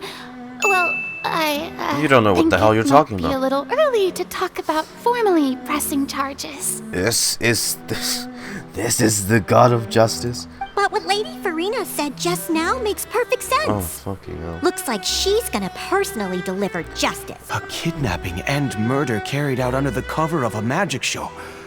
Lady Furina said it all. I mean, of course, my dear people. But what excites me even so this more is than what the she's like, huh? truth before our eyes is the opponent I'll be facing. You actually don't know anything at all. That's right. I mean you, traveler. You'll support Lyney, won't you? Oh. After all, he was the one who helped you the first time we met. I trust Lyney. Then there's no problem at all. You know, the Traveler and I already had a duel the first time we met. You call that a duel? But with Lyney's help, our little duel ended in a draw. But draws really are the most boring possible outcome. So, no more draws. Between the two of us, there must be a clear winner and loser. And what better place to hold such a riveting showdown and decide the true victor than here, on the grandest of stages, the Opera Epiclese. It wasn't a draw. She obviously lost last time. I understand. Charges have now been pressed, and as such, a trial is in order. The performance transition right into a trial. Well, traveler, seems Lady Furina has set you in her sights. But putting her dramatic rhetoric aside for a moment, even he knows he's... Are you willing to act as Mr. Lyney's attorney and defend him in this case? Holy... Yes, so the charges are for Lyney, and I'm the attorney... better call Yan Fei. Very well. The trial will be held a day from now in the Opera House. Both sides may investigate the scene to build their cases and search for the truth. Lyney and his troop are all potential suspects and shall remain within the Opera House. We are the Oh, that's an interesting storyline. Let's see what kind of case this big-shot Outlander can build in such a short amount of time. I'm really quite looking forward to hearing I'm going to be honest, I'm not sure I like Furina that much. Just yet. It's like she's pretending as if she knows what the hell she's doing. Except she doesn't know jack shit. Like, you see how, they started agreeing with her and actually took her words seriously. She was like, right, yeah, right. Exactly, he's the bad guy. Everyone is dismissed and the audience begins to leave along with Furina and Neuvillette. Ugh, Lyney. Sorry about everything that happened just now. Were you frightened? A bit. Of course! Who wouldn't be scared after witnessing an accident like that? I thought it killed the girl for a second. How could this happen? And poor Cowell. I know you already claimed that you would defend me, but now it's just us talking. Tell me, do you think I could possibly be the murderer? I'ma say no for now. Thank you so much for trusting me. Look, I'm hesitant because of the way Arlecchino acted in the Final Feast trailer. The siblings could still very well be from Arlecchino's orphanage. I'm sure everyone sees me as the biggest suspect at this point. I don't know whether what happened there on the stage was purely an accident or not, And I don't know why poor Cal was in the box. As for how that girl chosen from the audience could suddenly disappear, I'm afraid I don't have any answers either. If someone tampered with my performance, then we need to figure out what they did. Even a skilled and knowledgeable magician like myself couldn't pull all that off in just 1 minute. Yes, it is very strange, but there's no denying what happened. Which is precisely why we need to investigate. As this book says, the impossible could not have happened. Whatever happened must have been that which is possible. What the fuck? Where did you get those glasses? Oh god, Paimon with a mustache. Jesus Christ, that's gonna be burned into my mind now. Paimon bought them when we were reading at the bookshop in the city earlier. Pretty cool, huh? You look so goofy. It's going to be especially difficult for Lynette and I to prove our own innocence. Good thing you agreed to be our attorneys. Thanks for that. We'll be counting on you. Yes, thank you so much. I won't let you down. Since we're going to start investigating, Paimon has a question first. Where did Lynette go during the performance? Ah, well, I'm afraid that would involve some of our essential trade secrets as magicians. The secrets behind our magic are past saving, Lyney. I suppose you're right. The truth behind our tricks is going to be important evidence that will be Dude, will waiting we have an during the Ace trial. Attorney moment? As a magician, our magic show is a work of art. We've poured countless hours and spared no effort in perfecting it. But if revealing our secrets will help you uncover the truth behind what happened, then it will be well worth it. Let's go have a look while the investigation teams are still here. Detective Paimon is on the case. Hello, officer. How's the investigation going? I see. You must be the traveler that Lady Furina mentioned. Listen, I'll be perfectly honest with you. I'd avoid getting mixed up in this whirlpool of a mess if I were you. Huh? What do you mean? Come with me and you'll see. The deceased is one of Lyney's assistants, named Cowell. Even though he hadn't joined the troupe long, he was hardworking and everyone generally liked him. The assistants are usually in charge of setting up and inspecting the props, as well as assisting with the show and keeping the crowd engaged. As you probably saw when you were in the audience, the water tank suddenly fell and smashed the box with Cowell inside it. Why was Cowell inside? Wasn't the girl supposed to be in there? This is the real mystery. We've already searched the scene and were unable to find any traces of the girl. However, if you look carefully, the box was positioned directly under the water tank. The ropes holding the tank were then burned by the pyrotechnics on stage, causing them to snap. Someone orchestrated this. All these factors lining up so perfectly makes it hard to see this as a mere accident. If anything, the more logical explanation is that the whole incident was intentionally planned, and Lyney is the most likely person to have access to all these areas. But he doesn't have a motive. So in just a short time, he was not only able to win your trust, but even convince you to act as his attorneys. I know there's no such thing as magic. The real trick of a magician is holding the audience in the palm of their hand. I've seen a lot of cases, and I can tell you that people are the least reliable kind of evidence. But that's not always true. People can always be reliable evidence. Sorry, I tend to be pretty straightforward. Just know that I'm warning you for your own good. Anyway, you may investigate the scene of the crime yourselves if you're curious. Who knows, maybe you'll be able to come up with some new evidence.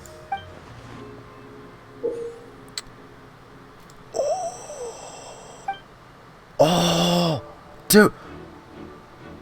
God, this is like Ace Attorney. Oh, this is... Goddess investigation report. In the investigation of the Goddess indicates that the fireworks launched at the tail end of the magic performance set the rope dangling in the water tank alight, causing the tank to fail and kill Cowell, who was within it. It seems evident that Lyney is the likeliest user of the prop to commit such a crime. However, the reason for the victim being Cowell and the reason for the chosen lady's disappearance remains mysteries.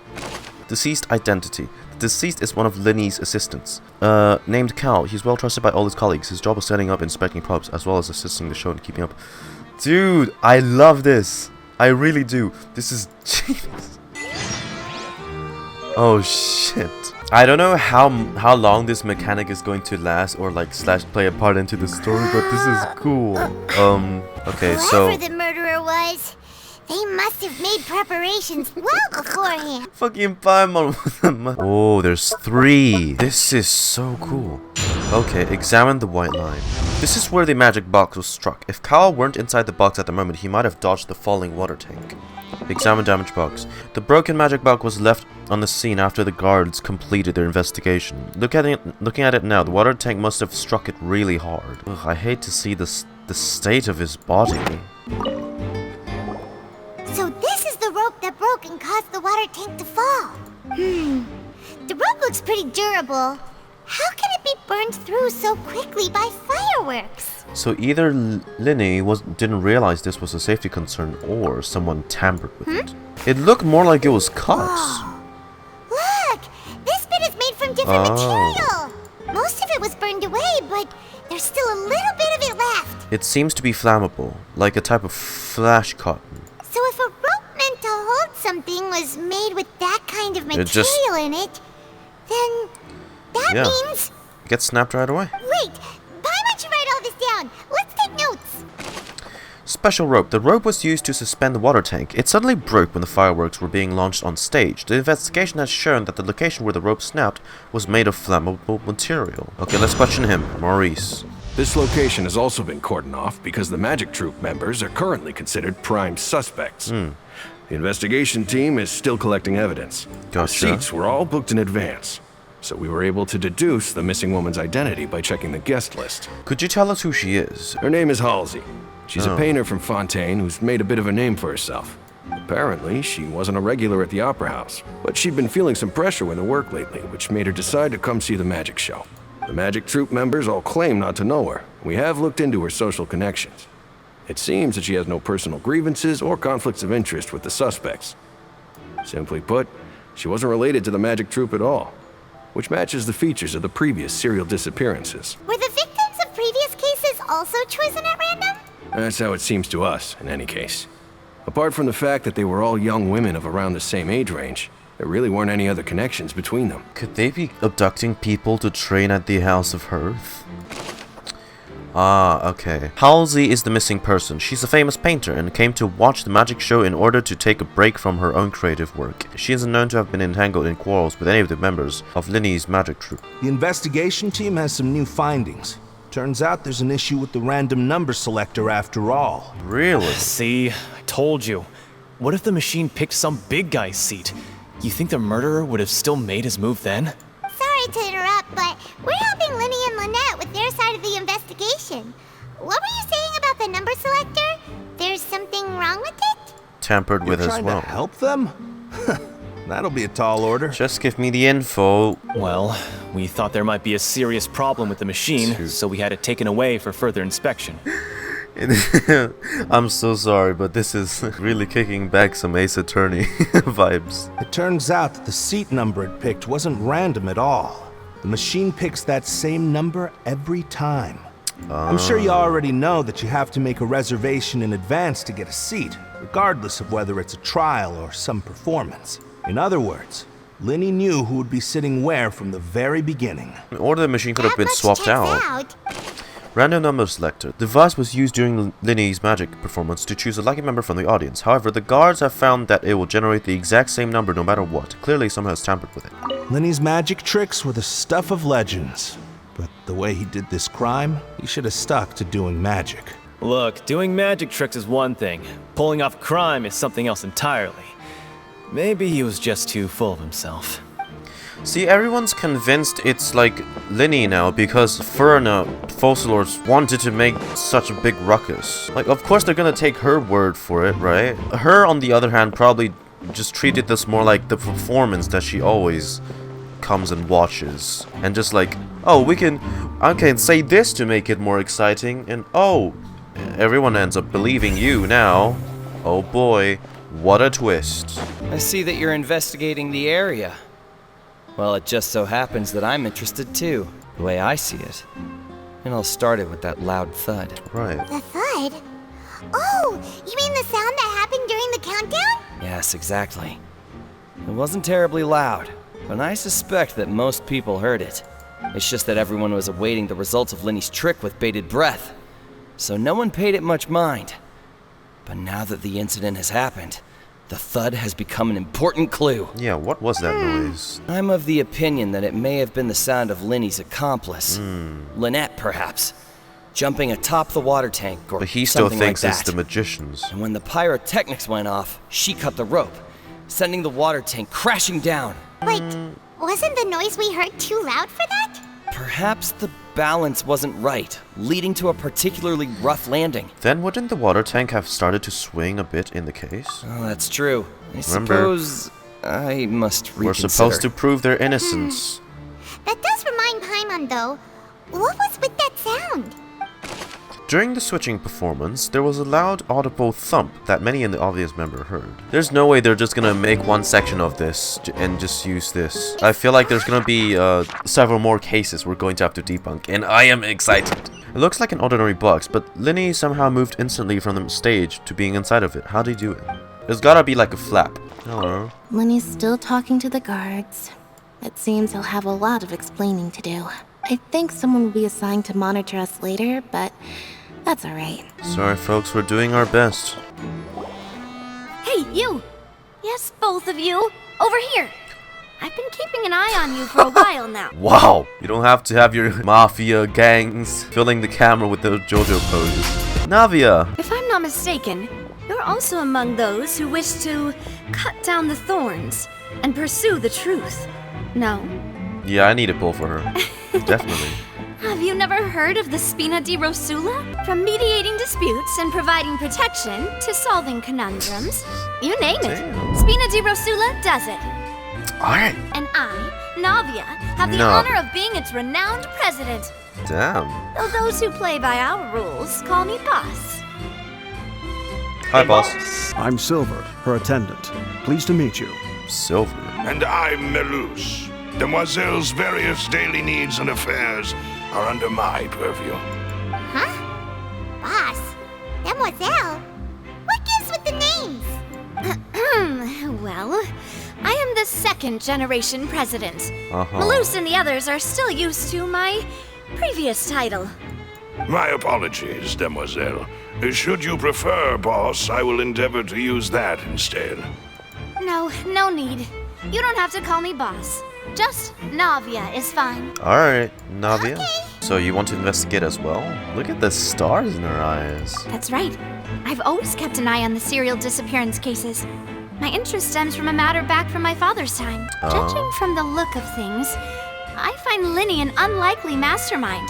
I think so too. We think so too. That's why we're looking for clues now. But how did you come to that conclusion? Intuition, naturally. My unparalleled intuition. Furina sure was quick to point the finger at Lyney without any decisive evidence whatsoever, wasn't she? Yeah, because she doesn't know what she's doing. But that's not uncommon for her. If you remember, the Justice had to interrupt her and ask if she was pressing charges just to keep her from getting carried away. A trial begins the moment someone levels charges. And, of course, there was no way Furina was going to back down in that situation. Sounds more like you just don't trust the Hydro-Archon. I don't either. I don't blame her. I've answered your question. Now, it's time you answer mine. Okay. Wait a minute. Did that answer count? Well, I say it does. Love her hat. Don't worry. You won't hear any pointless questions from me. It's almost as big as Scaramouches. In your opinion, do you think it's right to treat a trial like it's an opera? Oh, hell no. Not always. Not always, just no. Something serious like a trial shouldn't be treated like an entertainment. See, Silver and Melus? I told you they'd be different. Most astute of you, Demoiselle. I too think that the Traveler's response was most excellent. No matter how wonderful the script or how fervent the audience's expectations may be, the trials that go on stage here must be based in fact. And if that can be done, boss, then... All right, that's quite enough, Melus. I like your answer. You pass with flying colors. Now, I need to make some preparations, following which our joint investigation shall commence. You two shall be my assistants. When did we become assistants? Yeah, I was gonna say. Well, I can be the assistant, sure. Or your companion, if you like. Companion will do. You wish to save a friend from false accusations, and we wish to unravel the disappearances. In this sense, our goals are aligned. And what about you over there? What do you think? You seem like you've got something on your mind. Does he? I can't see anything. I have nothing to add. How the hell do those shades stay on loose? Speaking of that, I think magic shows would be very popular in Poisson. I can see that.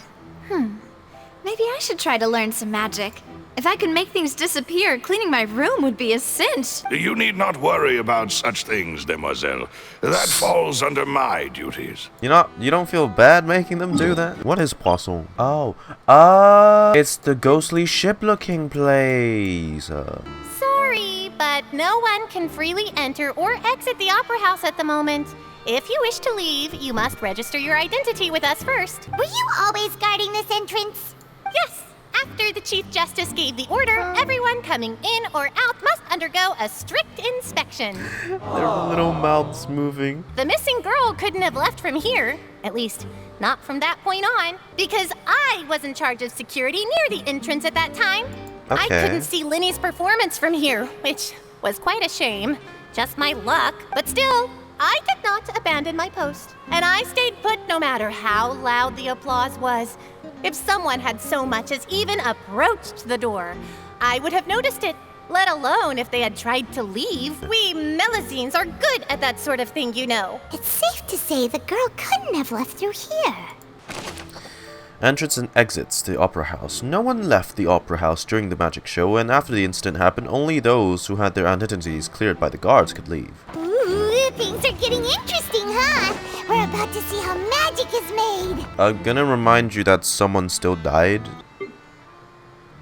Oh, let's get Understood. this show on the Then board. I will be going with you, just so you're aware. I will be monitoring your actions and making notes as necessary. Very good. Thanks for being so agreeable.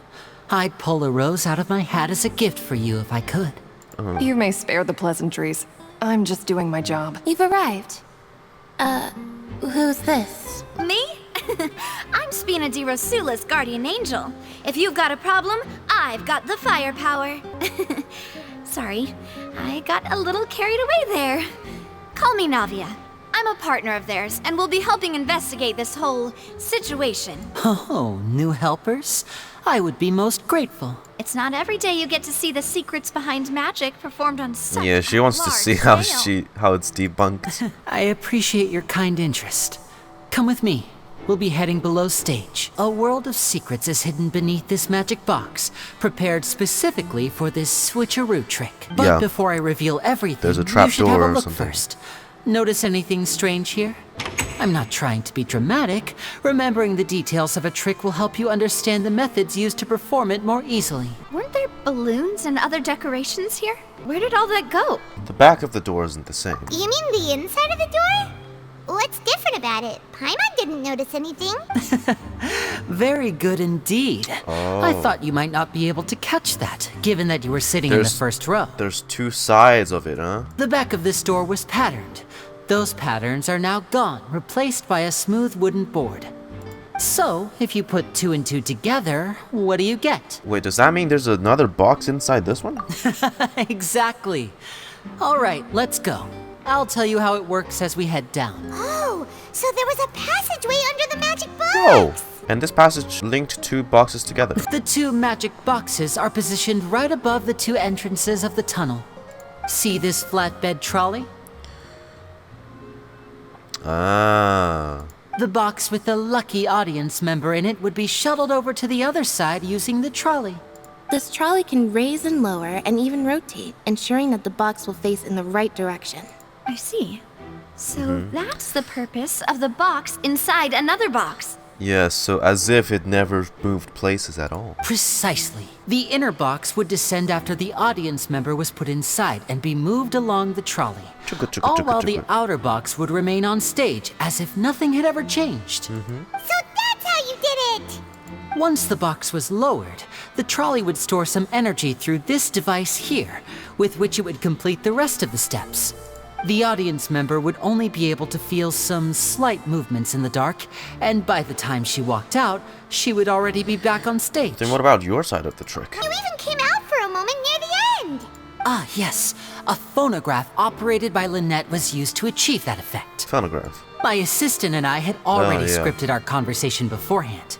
When the countdown was a began, recording. I had already gone to the opposite box via a tunnel using that ladder. And what about Lynette? Where was she?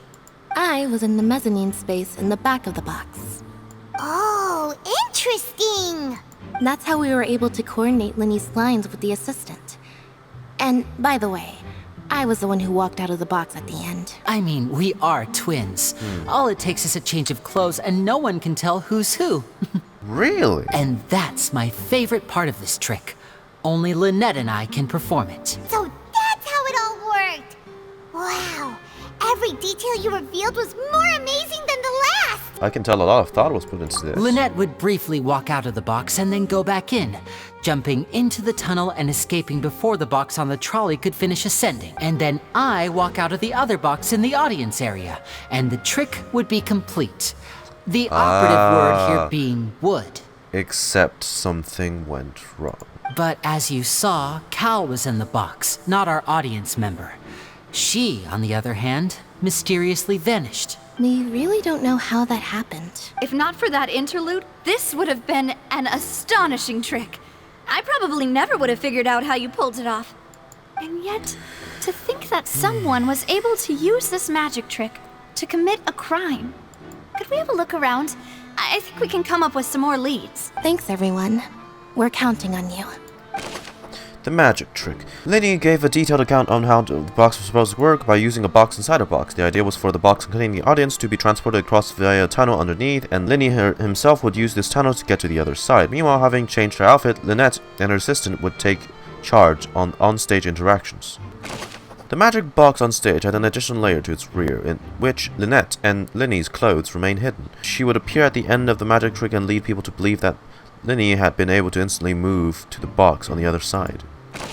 Audience side magic box structure. The magic box at the center of the audience stands has two layers, and beneath it is an entrance to the underground tunnel. This was now how the lucky audience member was meant to have been transported without the audience noticing.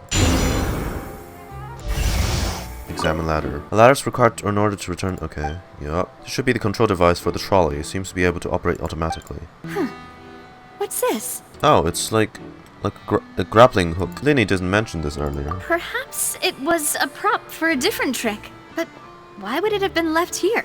Whatever it is, let's make a note of it first. A rope that has fallen to the ground, a metal hook that has been tied to the end of the rope. It's unclear. Its use is unclear. Someone out here trying to beat Batman. Oh, a broken vase. And a dress? The floor is wet. Please be careful not to slip. Speaking of which, why would there be water here?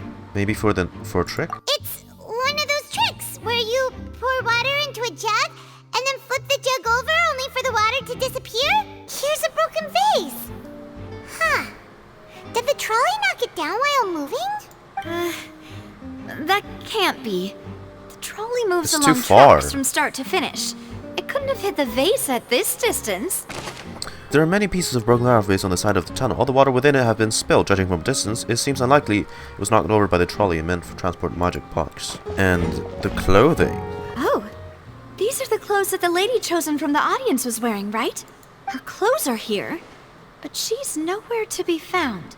Lyney didn't mention that the guests had a wardrobe change. Right. And do you really What need the to do that if you're kidnapping them? And did you really need to do that? You changed the lenses. Right, the clothes belong to Childe, the lady who went missing, who found in the tunnel. The reason remains unknown. I love Detective Paimon. High precision is required to complete this magic show, and the tracks are perfect for making the trolley stay on this designated course. All kinds of props and costumes are hazardly stuffed inside. Okay, the trolley. Air duct. Oh. What is this place? Looks like a vent. It seems someone could fit through here. Could this have been the suspect's escape route? Alone, perhaps. But if they had to pull another person with them, the space would be too narrow.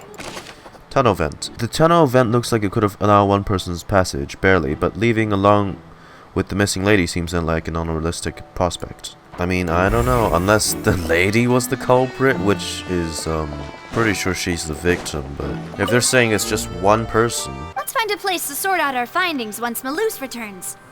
Seems to me that there are several things that don't add up here. Especially the wardrobe Apologies change. for the wait, demoiselle. What did the guards say? Did the criminal escape through the vent? They believe the odds of that are very low, since the vent leads to the Opera House's basement. The guards have checked the area carefully. No one left through the basement during the performance or after the incident, and no one was found hiding there. So the tunnels become like a secret chamber then. You know, Chamber like of the kind Secrets. you usually see in novels. The plot thickens. Halsey's disappearance and Cowell's death are both quite inexplicable. No wonder Furina was so confident in her accusation. All the current evidence points toward Lyney and Lynette. In other words, the charges are very likely to be upheld unless we make some considerable progress. Charges and then trial. So if the charges are upheld, they'll announce a sentence? That's right. This is how a trial goes in the Opera House.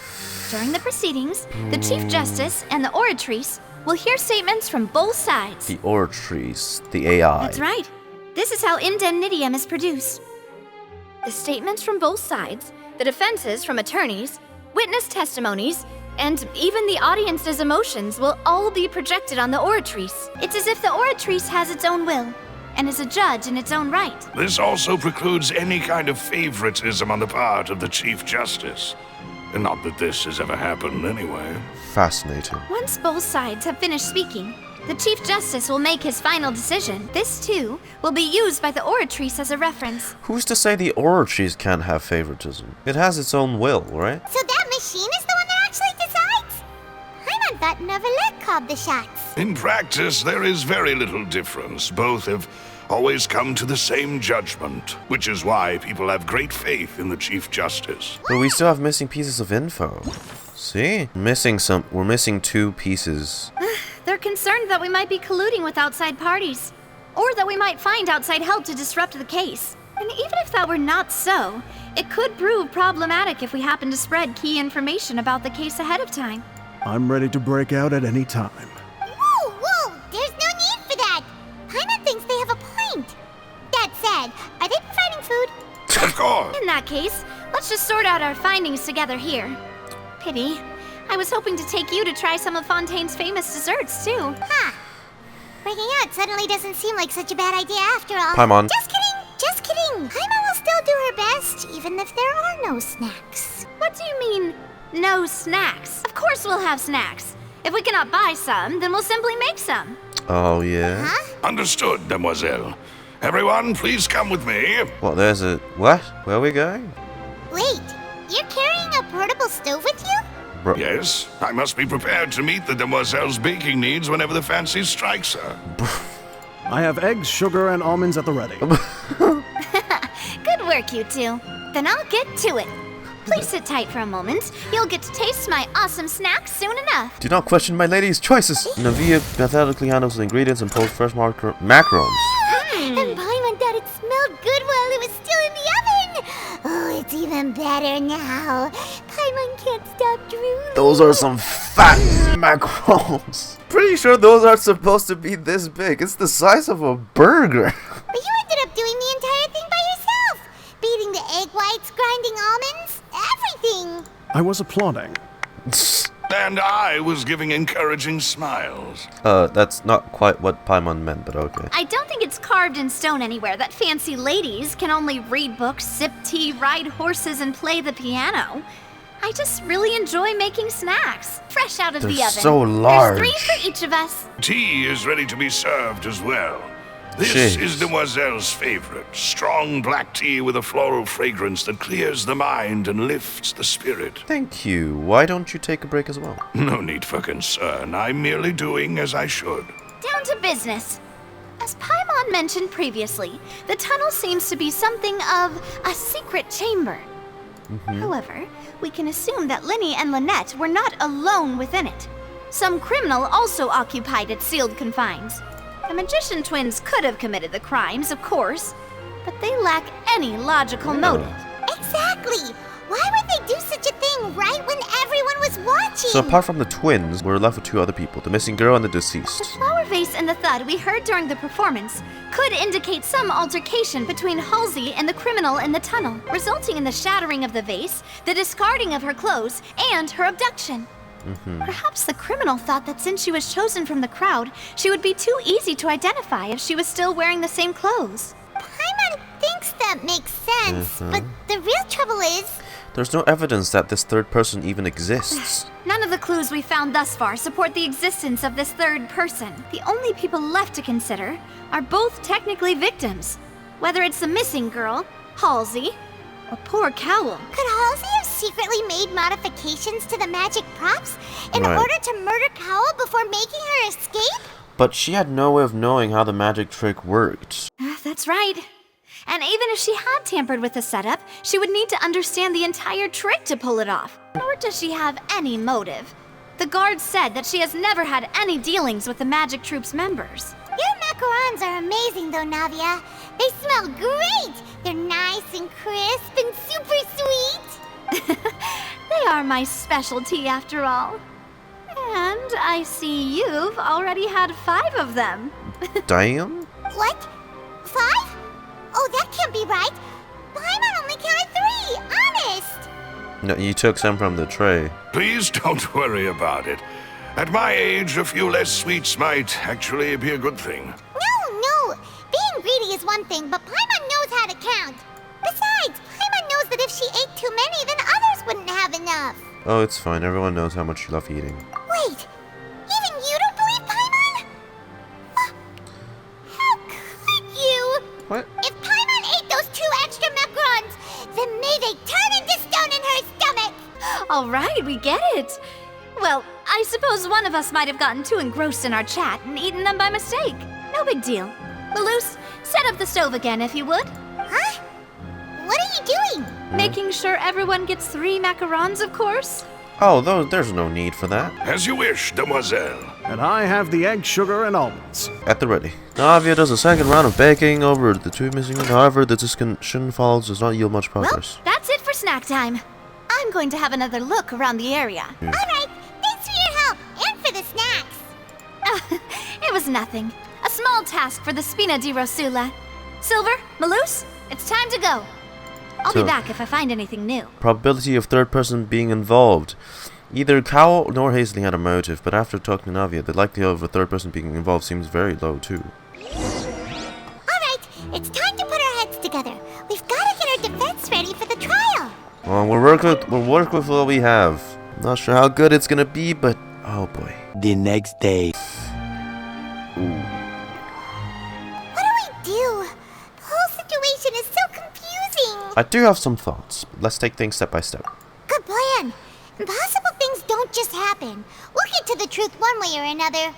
Just relax.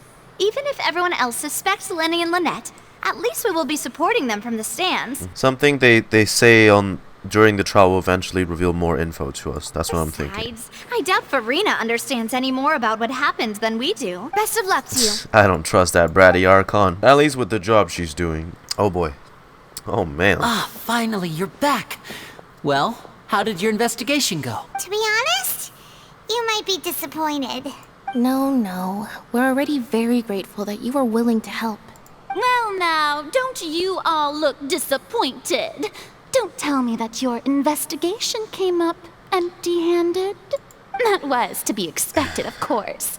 The guilty can never produce proof of their innocence. But don't let that stop you. I shall be terribly disappointed should you, my most anticipated foe, concede so easily. Just you wait. Since both parties are present, I declare that the trial regarding the magic show incident is now in session. Oh, okay. Firstly, in order for the audience to understand the causes and results of the incident, could we please have Mr. Lyney explain the trick?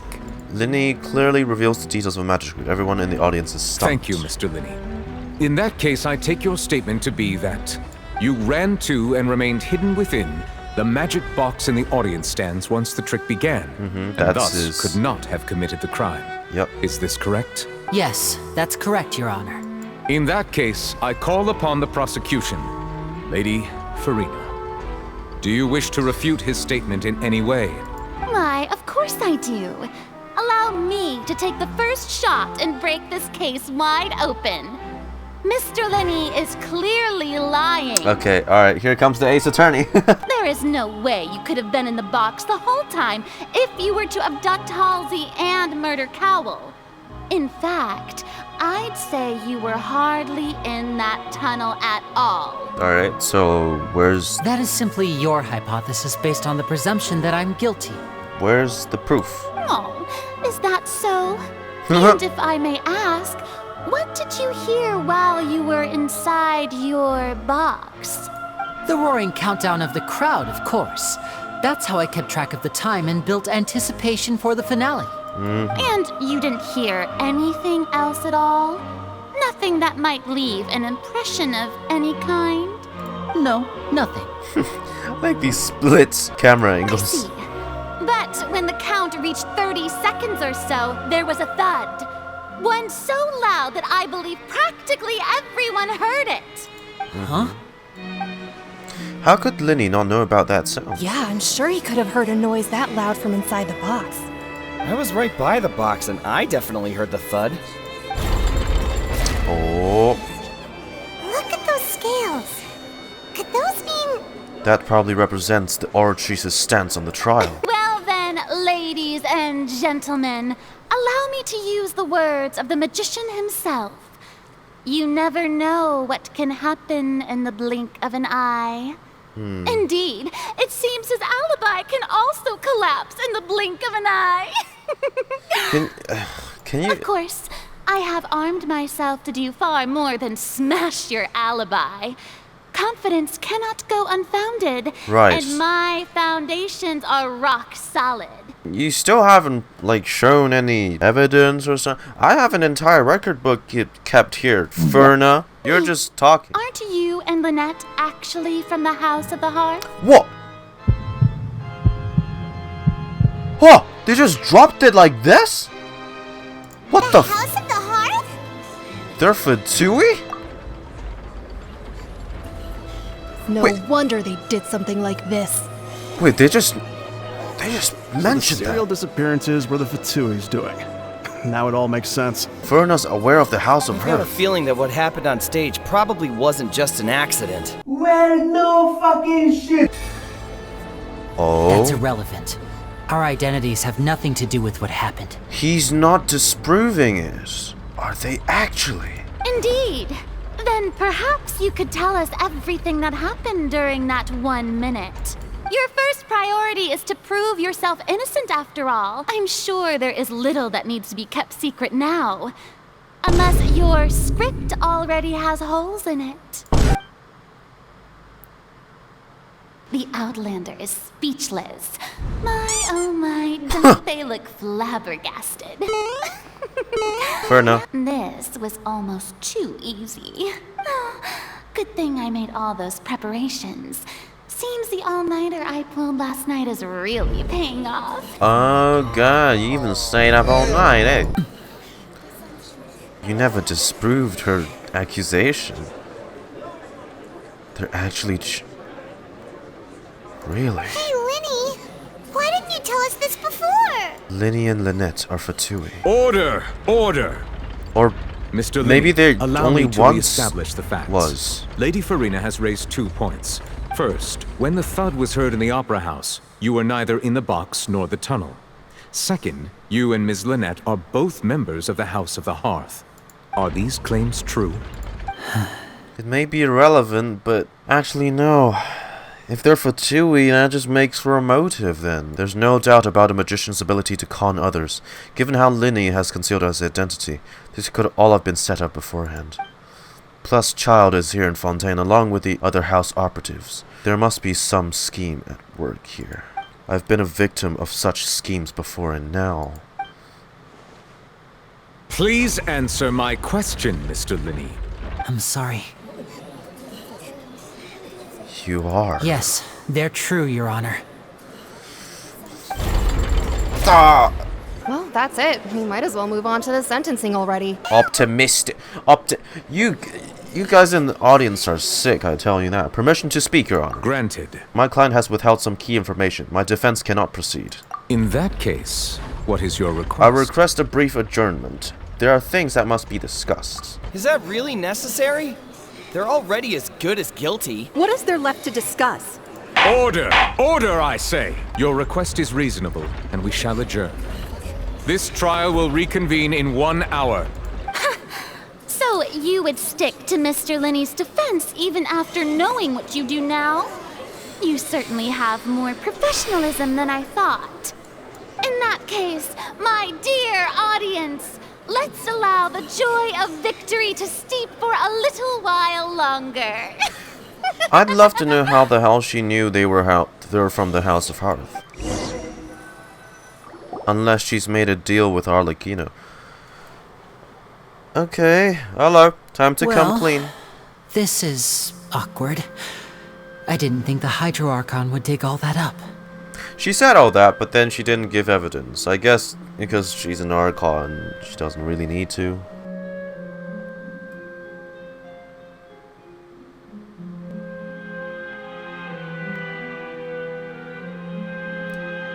A Winter Night's Lazo!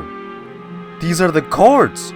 I'm sorry, Traveler and Pilot. You can hear it playing. I was like, hold up. Yeah, sorry.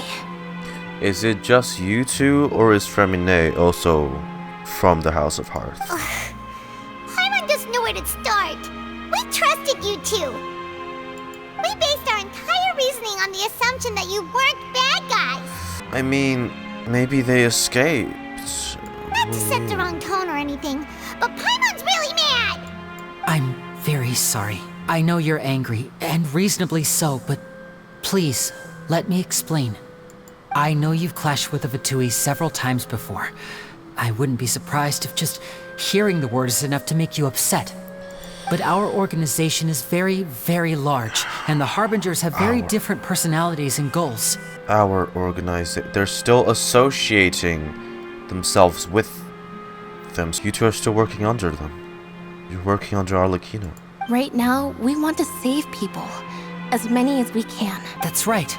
I'm sure we're on the same page when it comes to this nation and the disaster that its people might face. That might be how it sounded like to you when they gave you the orders, but I don't know if that's their true purpose. They just want the Gnosis. They don't care what happens to the nation. I knew if it weren't for our respective identities, we could become good friends. That's why I didn't wish to flat out lie to you, but chose to hide some details instead. The truth is very important, but being completely transparent about everything would see us spending more effort than we need to. But just how can we know this isn't all just another lie? Right. So, you be the judge. Heck, if I were you, I fear that I'd even struggle to trust me at this point. You met a Fatus who works as a magician, a trickster by trade. All by coincidence, too. But still, I'm asking you to trust me. I am no criminal. At least, not in this case. But every children that was brought up in the House of Hearth are just to become assassins. Sorry. Please forgive us. Like Fatui operatives. Where did you actually go while the trick was being performed? We've been trying to find out how the Oratrice operates. We want to know why it has a consciousness. Why can it deliver sentences accurately? We're carrying out a mission. During our investigations, we learned that the machine's core is beneath it. From that moment on, Lynette and I have been designing this box swap trick with the objective of getting close to the core. Is that why you needed a whole minute? That's right.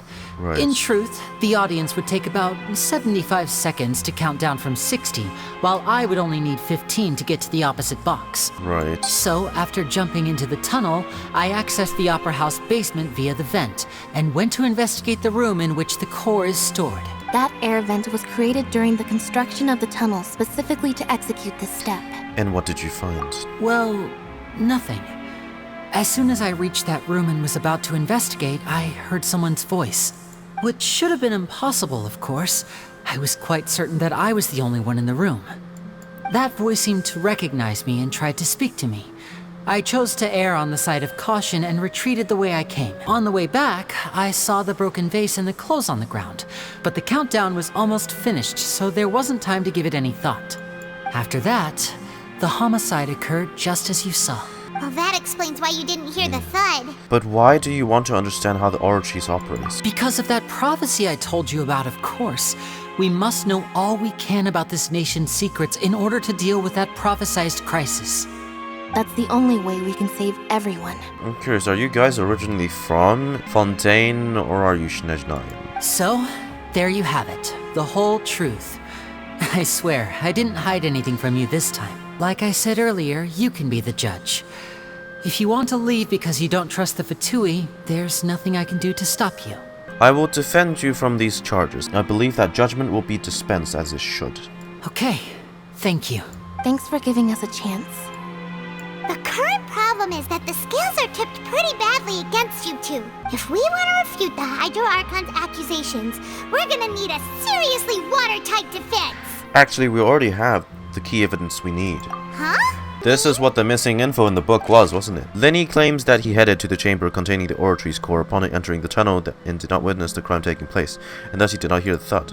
The voice in the Oratory's core chamber. Lyney claims to have heard a mysterious voice within the chamber, right? Okay. The brief adjournment ends and the nail-biting trial reconvenes. Both parties have returned to their positions. Let us continue the trial. When last we left off, Mr. Lyney acknowledged the new evidence presented by Lady Furina as fact. Therefore, Lady Furina may continue stating her reconstruction of the events. Ugh, that took long enough. Now then, if everyone would lend me their attention. At this stage, let's revisit that scene from Lyney's perspective. That's smug. Jesus Christ. Based on the opposition's account of events, you can identify the loopholes in their statement. Use evidence and clues obtained from... Wait. This is feeling more and more like Ace Attorney. When you find a refute on the incorrect content, you can complete the cycle. As the countdown began, he entered the tunnel. Dude, wow. When the flatbed trolley passed, he opened the box and got into an altercation with Halsey, which caused the loud thud. This is what Furina thinks happened. He did not realize that this sound could be heard by everyone in the Opera House, which is why he claimed earlier that he could not hear the sound. I'm so sorry. I have to say, I'm loving this so much. Finally, he used the vase to knock her out, before making her change clothes to prevent others from recognizing her.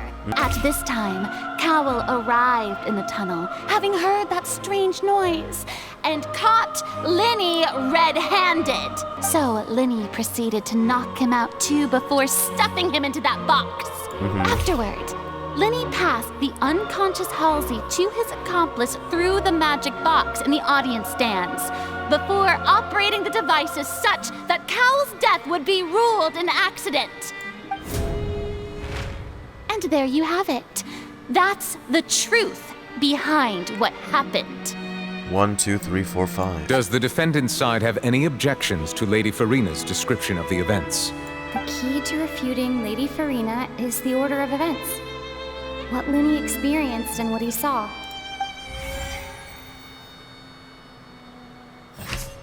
Okay, let's see. Lyney enters the tunnel. The countdown began. Identify loopholes. He wasn't there because he was heading into the chamber with the oratories. Take that information however you want, but that just means he wasn't in the tunnel at that time. According to Lyney, he left via the vent after entering the tunnel. He couldn't have had that altercation with Halsey. Say it with more enthusiasm! Lyney claims to have heard a mysterious voice in Oratory's core. Underground. I'm thinking this... Take that! Okay. Lyney did not take part in the underground altercation. He only witnessed traces of the aftermath. Identify loopholes. Did not witness crime taking place and thus not hear the louds, the thuds. Okay. He heard the voice. Take that! There we go. Lyney went to the room that contains the Oratrice's core. This is the actual truth. Attention! Ace Alright. Detective Paimon has something to say! So, enters the tunnel, goes through the vent, hears the voice, comes back, finds the broken vase and the clothes, and then the crime happens. When the countdown started, Lyney did indeed go into the tunnel. But he immediately used a vent to access the Opera House basement, which is where the underground core of the Oratrice is stored. Once he reached that area, he heard a voice in what should have been an empty room. Since he felt something was amiss, he returned immediately. The crime scene had already developed by the time he reached the tunnel again, and in order to complete the magic trick, he did not remain there for any length of time. I will say though, if this helps prove his innocence, it will just raise more suspicion as to like why he went there in the first place for the judge and Folcalor, and this will end up starting like another case again, you know? Finally, Because I'm pretty sure they're not supposed to interfere with the ore trees. From his point of view, therefore, he's innocent. Take that! We're even. Successful refutation. Objection! Paimon did it! Paimon actually managed to say all that! Yeah. Wasn't it awesome? Yep. You believe that he knew nothing of the incident? Mm-hmm. That's right! Moreover, I believe my opposition's reasoning is flawed. My reasoning? The on-stage equipment was clearly tampered with in a premeditated fashion. However, you say that Cowell bumped into Lyney by chance. If that's the case, then if Cowell hadn't entered the tunnel, who was the entire setup meant to kill? Assuming that what you say is true, Lyney only needed to kidnap the young girl to cause a new disappearance case. What would the point of killing someone on stage be? Not so god of justice now, are you? Oh, they have a point. That's right, you tell them! Yeah! And that's why they're partners of mine. They've managed to turn things around. Oh, well, your denial is very strident. I'll give you that. But what proof do you have to back your claim? Do you happen to remember how you refuted Lyney's alibi initially? Of course I do. If he had been in the magic box the whole time, how could he have not heard that sound? Why do you ask? You're saying that he wasn't.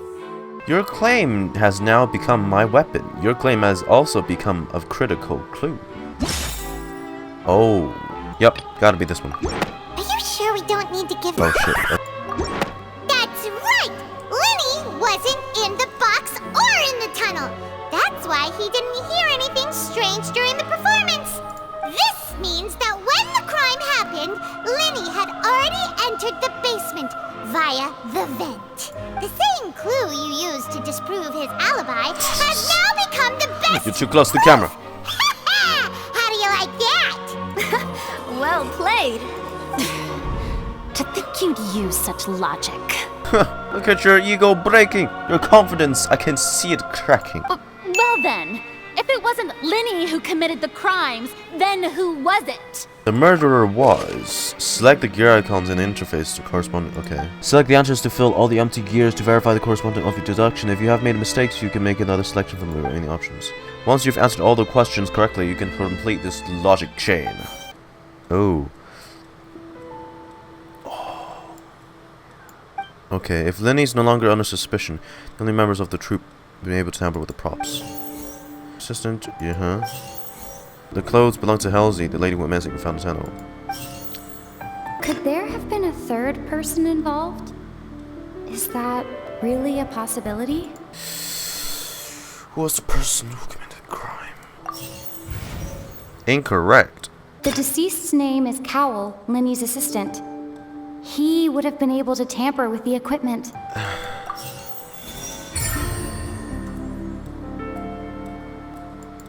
Did he kill himself by accident? That can't be right. Are you serious? The killer was, in fact, Cowell, the deceased! Boom!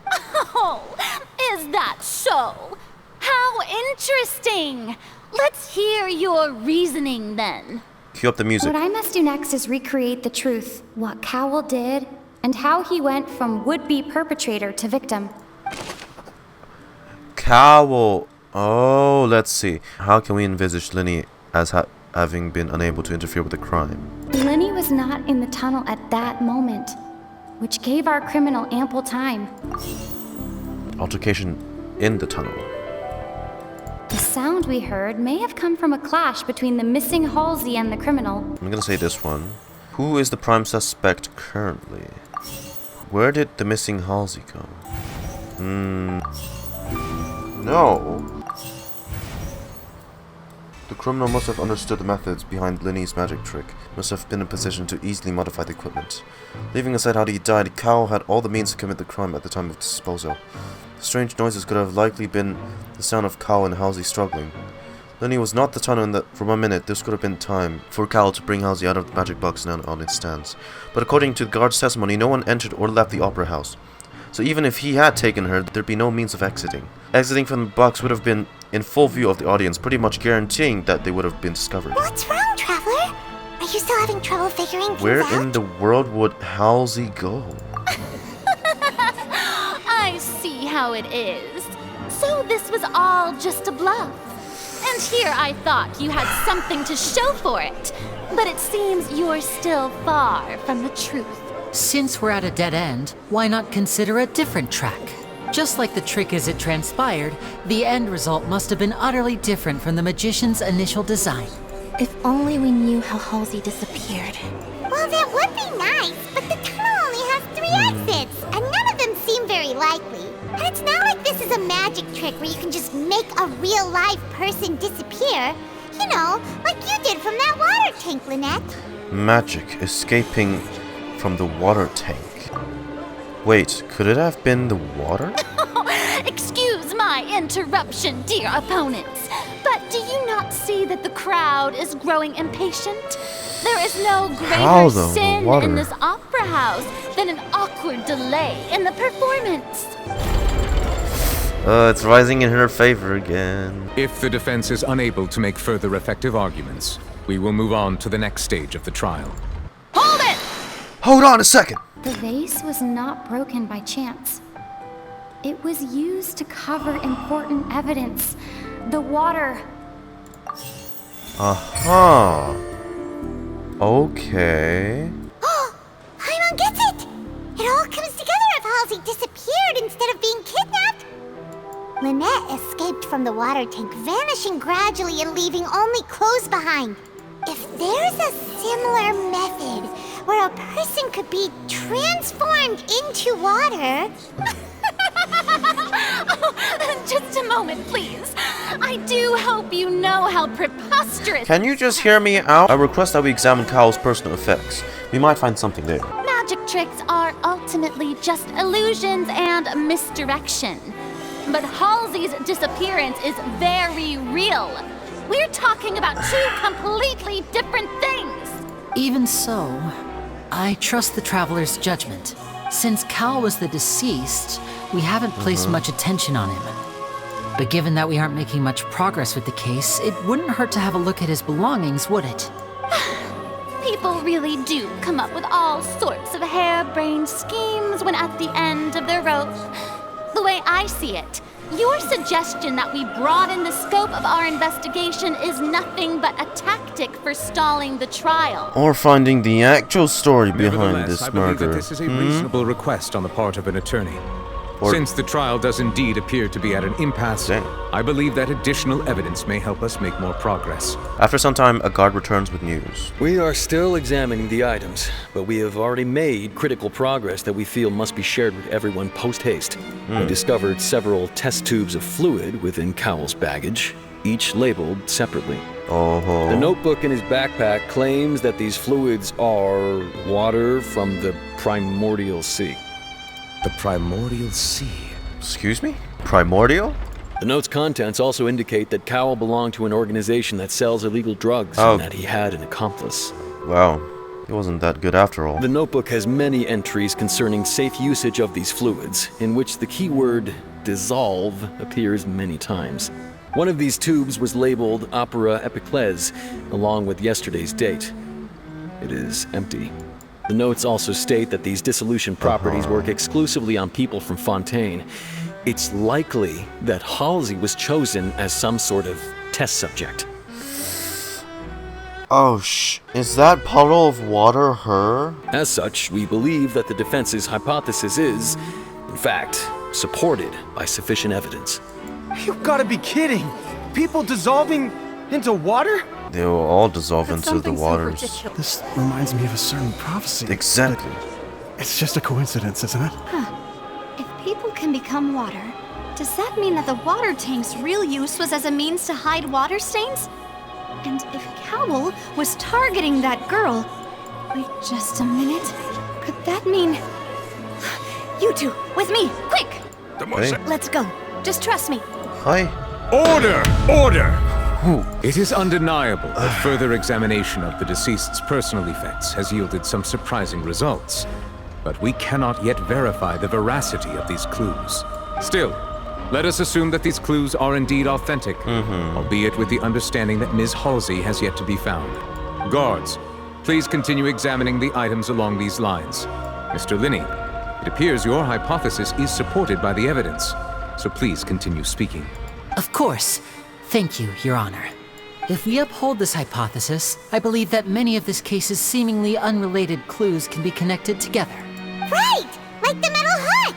That one didn't make sense Alright, we at still all. didn't make use of that evidence. Let's think about this. Cowell's methods must have something to do with that water from the Primordial Sea. Water from the liquid from the guards. Okay, dissolve Fontainians into water. Yep, select clue. What did the culprit use to control the timing of the dissolution? The rope that strung the water tank up was lit by the fireworks and cut. As such, the focus here is on the water and not the tank. What item did the culprit use to hide the mechanism? Okay, that one's wrong.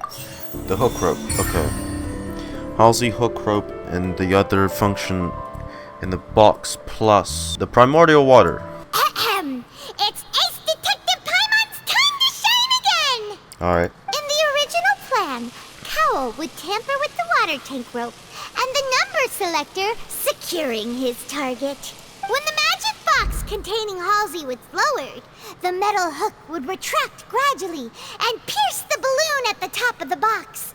When the balloon attached to the box popped, the water from the Primordial Sea inside it would pour down and dissolve Halsey. Afterward, Cowell would enter the tunnel and break the flower vase to conceal the water inside the tunnel, with the remaining evidence being covered up by the water tank on stage. But he encountered something unexpected in the tunnel and wound up being fatally hit by the same water tank he meant to use to cover his tracks. Yeah, he done fucked up, but basically what happened. That does make sense. Oh, we're now level. Oh dear, what do I do? Even I think they sound convincing now. Have I falsely accused an innocent person? What a humiliation. Now, it seems like the only point of contention remaining is the exact circumstances that led to Cowell's death. What happened? His notes mentioned he had an accomplice who could be related to the situation. On that note, the guards have just contacted me indicating that they uncovered new evidence. I shall now invite him on stage to share it with us. Thank you, Your Honor. We were just inspecting the luggage of the other people involved in this case, and we found an identical sample of the water from the Primordial Sea among Lyney's personal effects. What? Oh, I see. Well, how wonderfully comedic to have your own counterattack only to come back and wound you. Does this not clear all doubt, my dear citizens? Well, they're trying to frame my us. loyal Is that audience, allow me to present my reasoning and bring this performance to a swift close. Oh, fuck. Lyney did not need to take part in the dissolution of the young woman at all.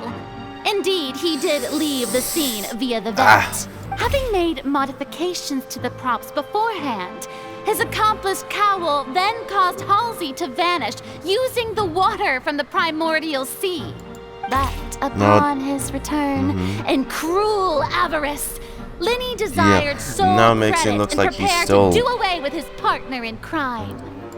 Ultimately, he knocked Cowell out, and the tool meant to cover the crime up also became a murder weapon.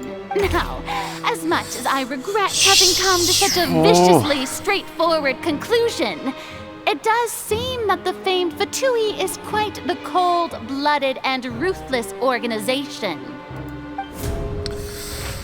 Am I right, Mr. Lyney? We've used up all the evidence we collected. There's no way for us to make a rebuttal here. Isn't there? Oh no! Paimon can't think of anything either. It doesn't look like there's any way around this. No thinking outside the box? I Backfire. believe this is indeed the finale. Shut up.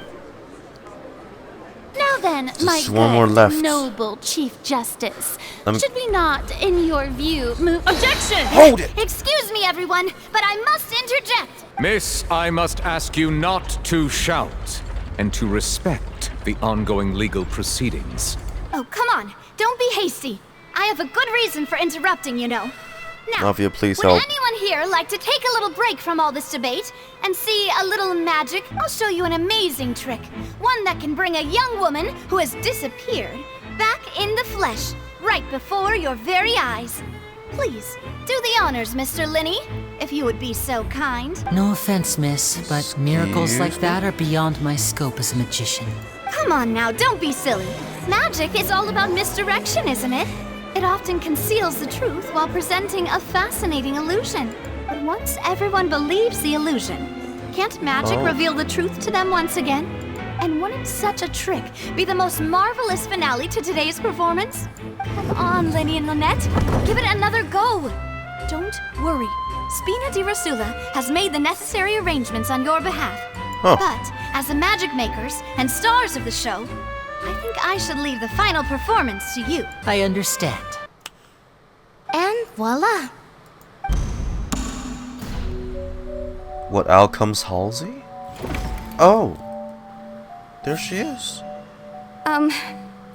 Sorry for the interruption. To be clear, I'm only here because this person told me that if I testified, the merit of doing so would lessen my sentence. I was hiding outside this room listening to the proceedings because I was afraid that I would be the one put on trial. I was just feeling happy that no one had noticed me, and then before I knew it, she caught me. Where should I begin? I'm sorry.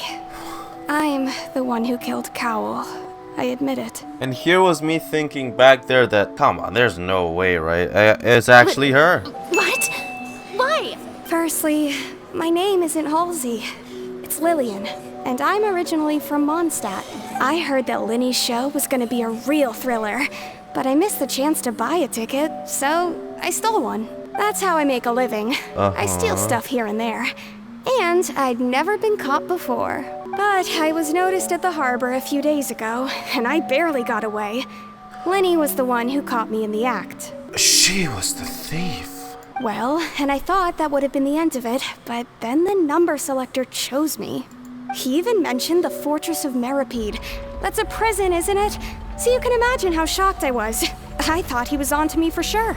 So I played along with the show while looking for an opening to flee. But then I got water poured on me for no reason, and then someone jumped into the tunnel to nab me. I wasn't going to take that lying down, so I knocked him out and stuffed him into the box. There was nowhere to run from there, though, so I had to change my clothes and hide in a box containing performance costumes. Right. I slipped out after the first guard arrived at the scene and continued hiding inside the opera house.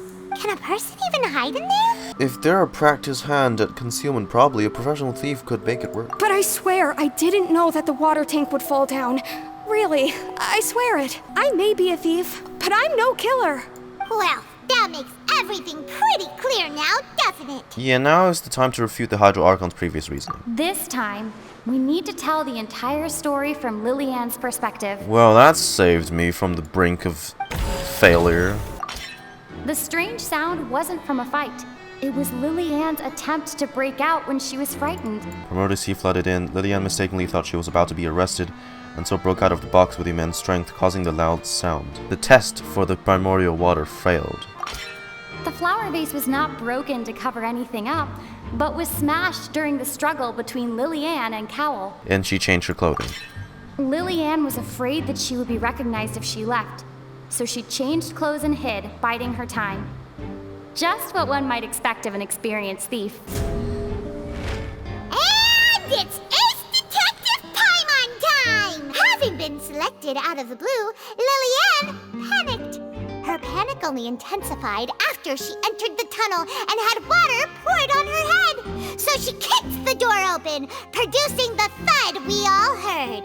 Hearing the commotion, Cowell leapt into the tunnel, only to discover that Lillian had not dissolved. He did not know that Lillian was not from Fontaine, but was a thief who made her way in by stealing a ticket. So Cowell stole a baddie. Mistakenly believing that the water from the Primordial Sea needed time to take effect, he tried to force Lillian back into the box. The two broke the flower vase during the struggle, but Lillian came out on top, knocking Cowell out and putting him in the box.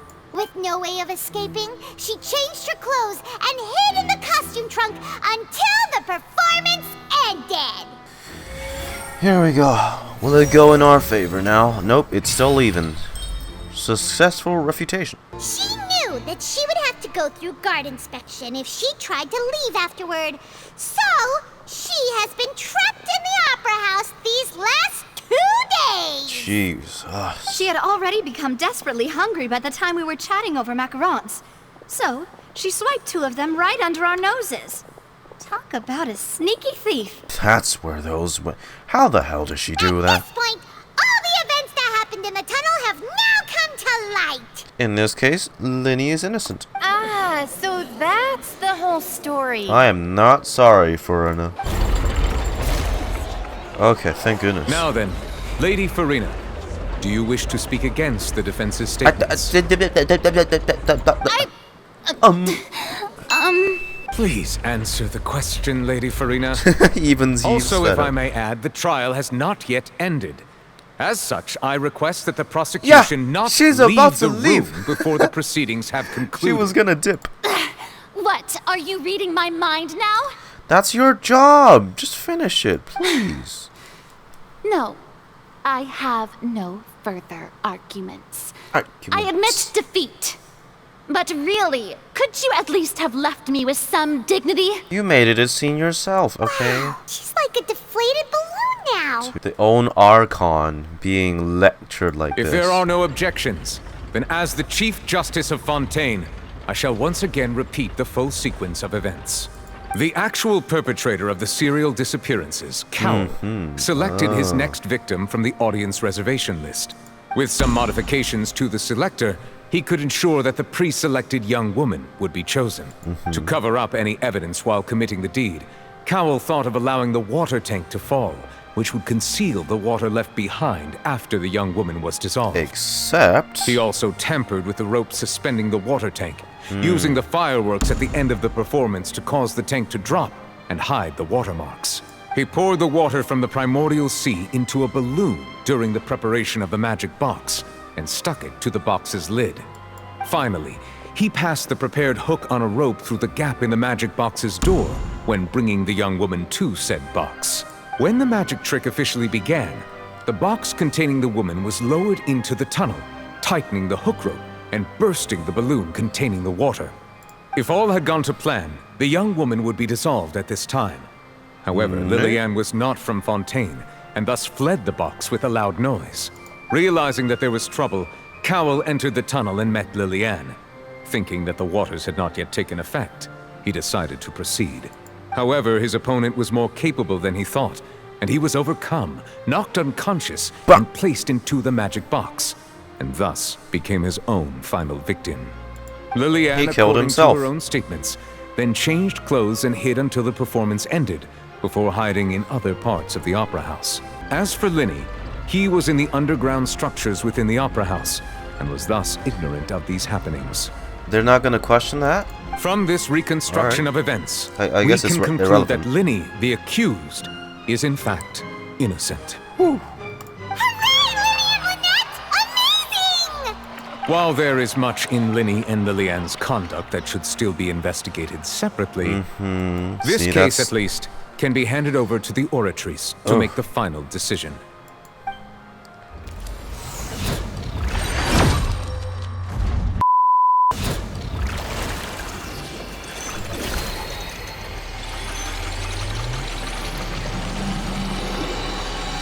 Whoa. That's how it happens? Not guilty. As such, Lyney and Lynette are officially declared not guilty.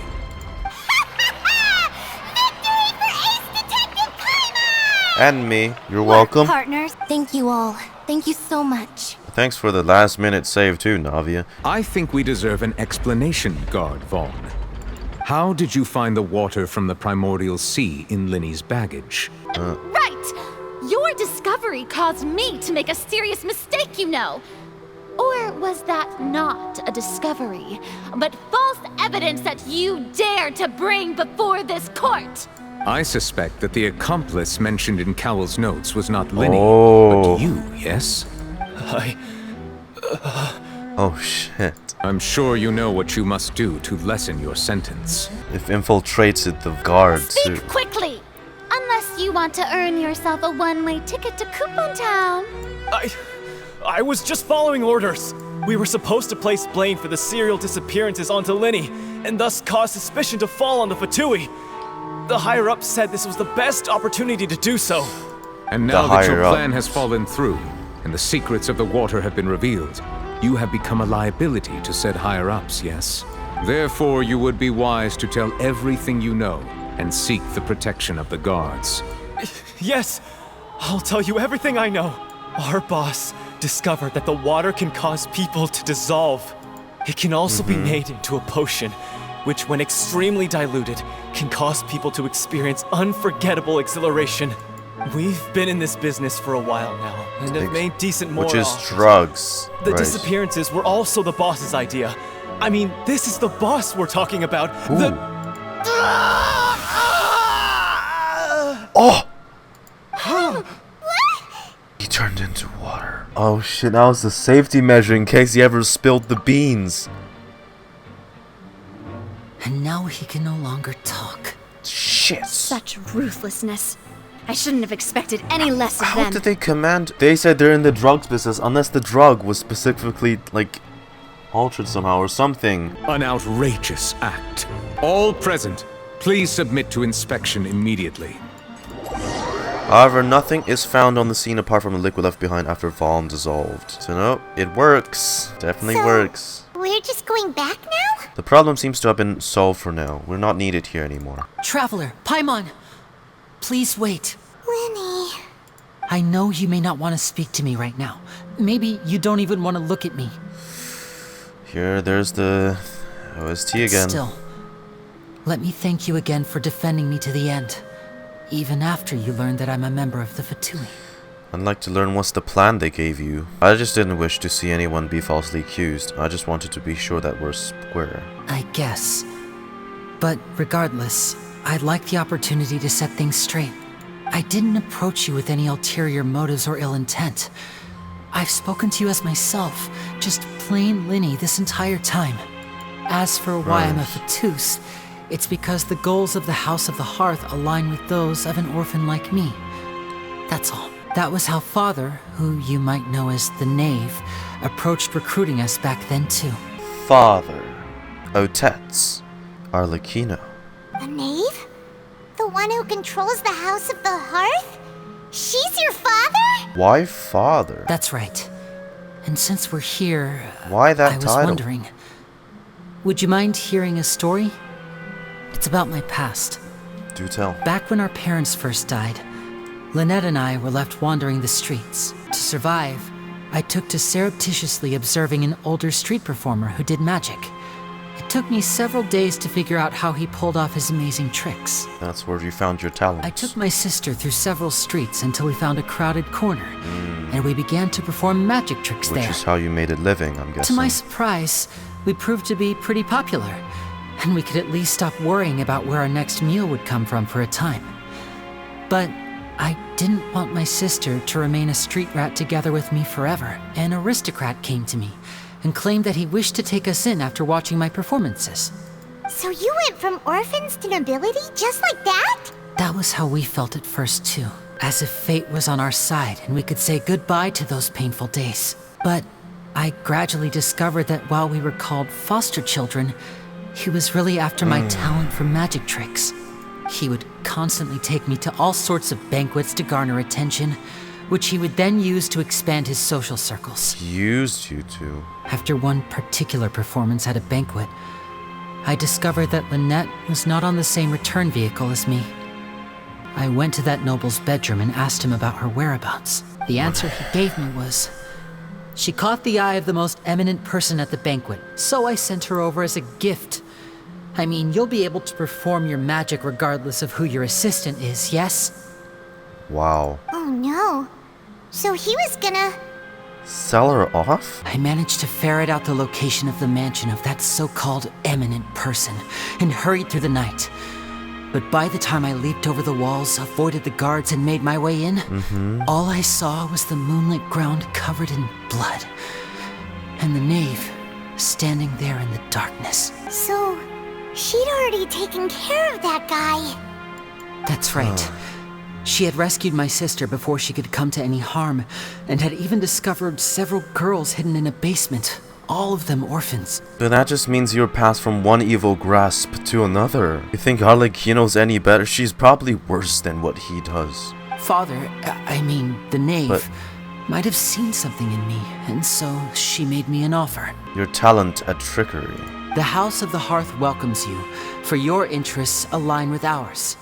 Here, none will ever betray you. Indeed, betrayal shall never be permitted here.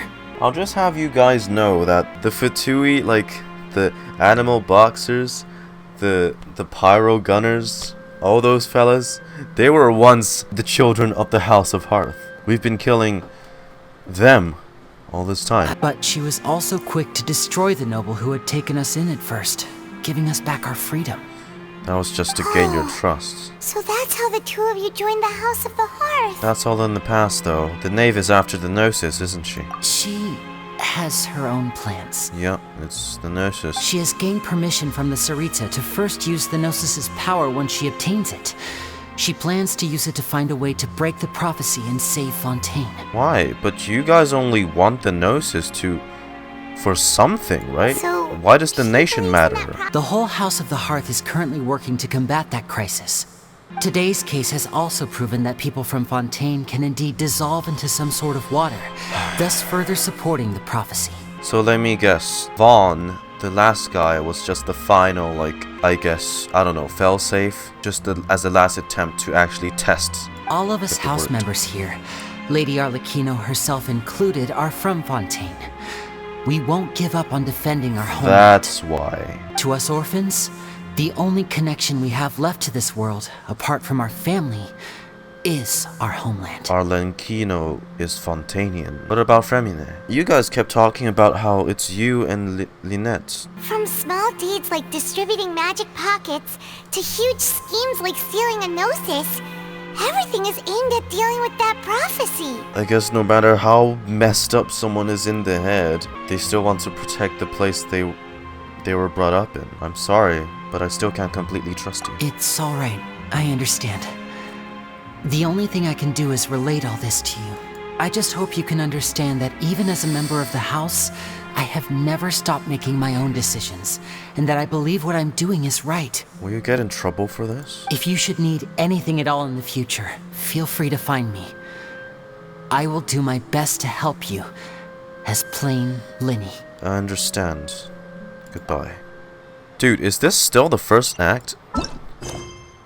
And we're already... unless Act 2 is a whole totally different case. I hope they don't get in trouble. Hey there. What was with the disappearing act you pulled right as the trial ended? I do feel that we're getting closer to solving the serial disappearances case, though. Don't you think so, too? Well, I'm sorry, Navia. I was really only trying to defend Lyney. I wasn't necessarily looking into serial disappearance case. So it's not the Fatui doing it, but some other group. Ah. They only tried to pin it on the Fatui. I see. I won't lie. I'm a little shocked to hear that from you. But I suppose you are just travelers who have only arrived in Fontaine after all. Sorry. I might have been too presumptuous. Don't say that, Navia. Ah, and we were having so much fun investigating with you, too. Well... It was like having new waters flowing into a stagnant mire, causing new hope to spring forth, and the reflection in the murk to become clearer. Sorry about that. I'm a bit prone to nostalgia. Don't mind me. Wait, shall we have a farewell meal? You know, to commemorate our time as partners? Huh? Do we really need to get that formal? Well, guess you really did treat us as partners, huh? Well, if you say so, let's go have a meal then. Oh, wonderful. In that case, why don't we return to the court of Fontaine and head to the Hotel de Boer? Oh. I believe we'll make it just in time for dinner. All right then, let's have our farewell Hey, I've been there already. Oh, shit. As light rain falls without reason. Wow, that was actually a very lengthy and entertaining first act. What the hell? I didn't expect it to be this long.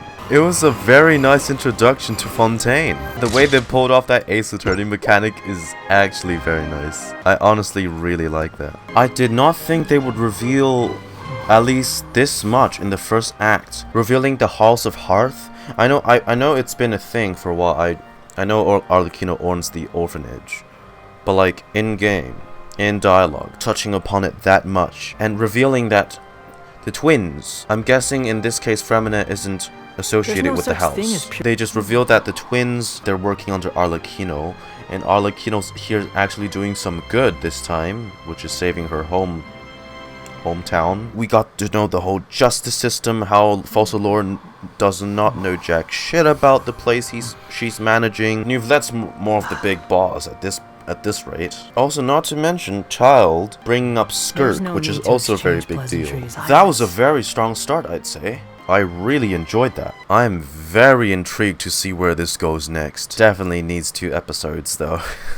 I guess I enjoyed this performance too. There's the Fatui here, well, mainly the House of Hearth, that's working to save Fontaine's crisis, which I guess they're working as the good guys. But there's this other group that's actively trying to use primordial waters to dissolve and prove the prophecy right somehow. There's still that interesting thing where hydropowers are like faltering or malfunctioning in Fontaine. This has been the first act of Fontaine. I hope you guys really enjoyed this because I had a blast playing through this. I hope you guys had your fun watching through me play through the quest, and I hope you guys also enjoyed your own experiences too. Let me know what you guys thought about the first act of Fontaine down in the comments, and I'll see you guys in the next video. Cheerio.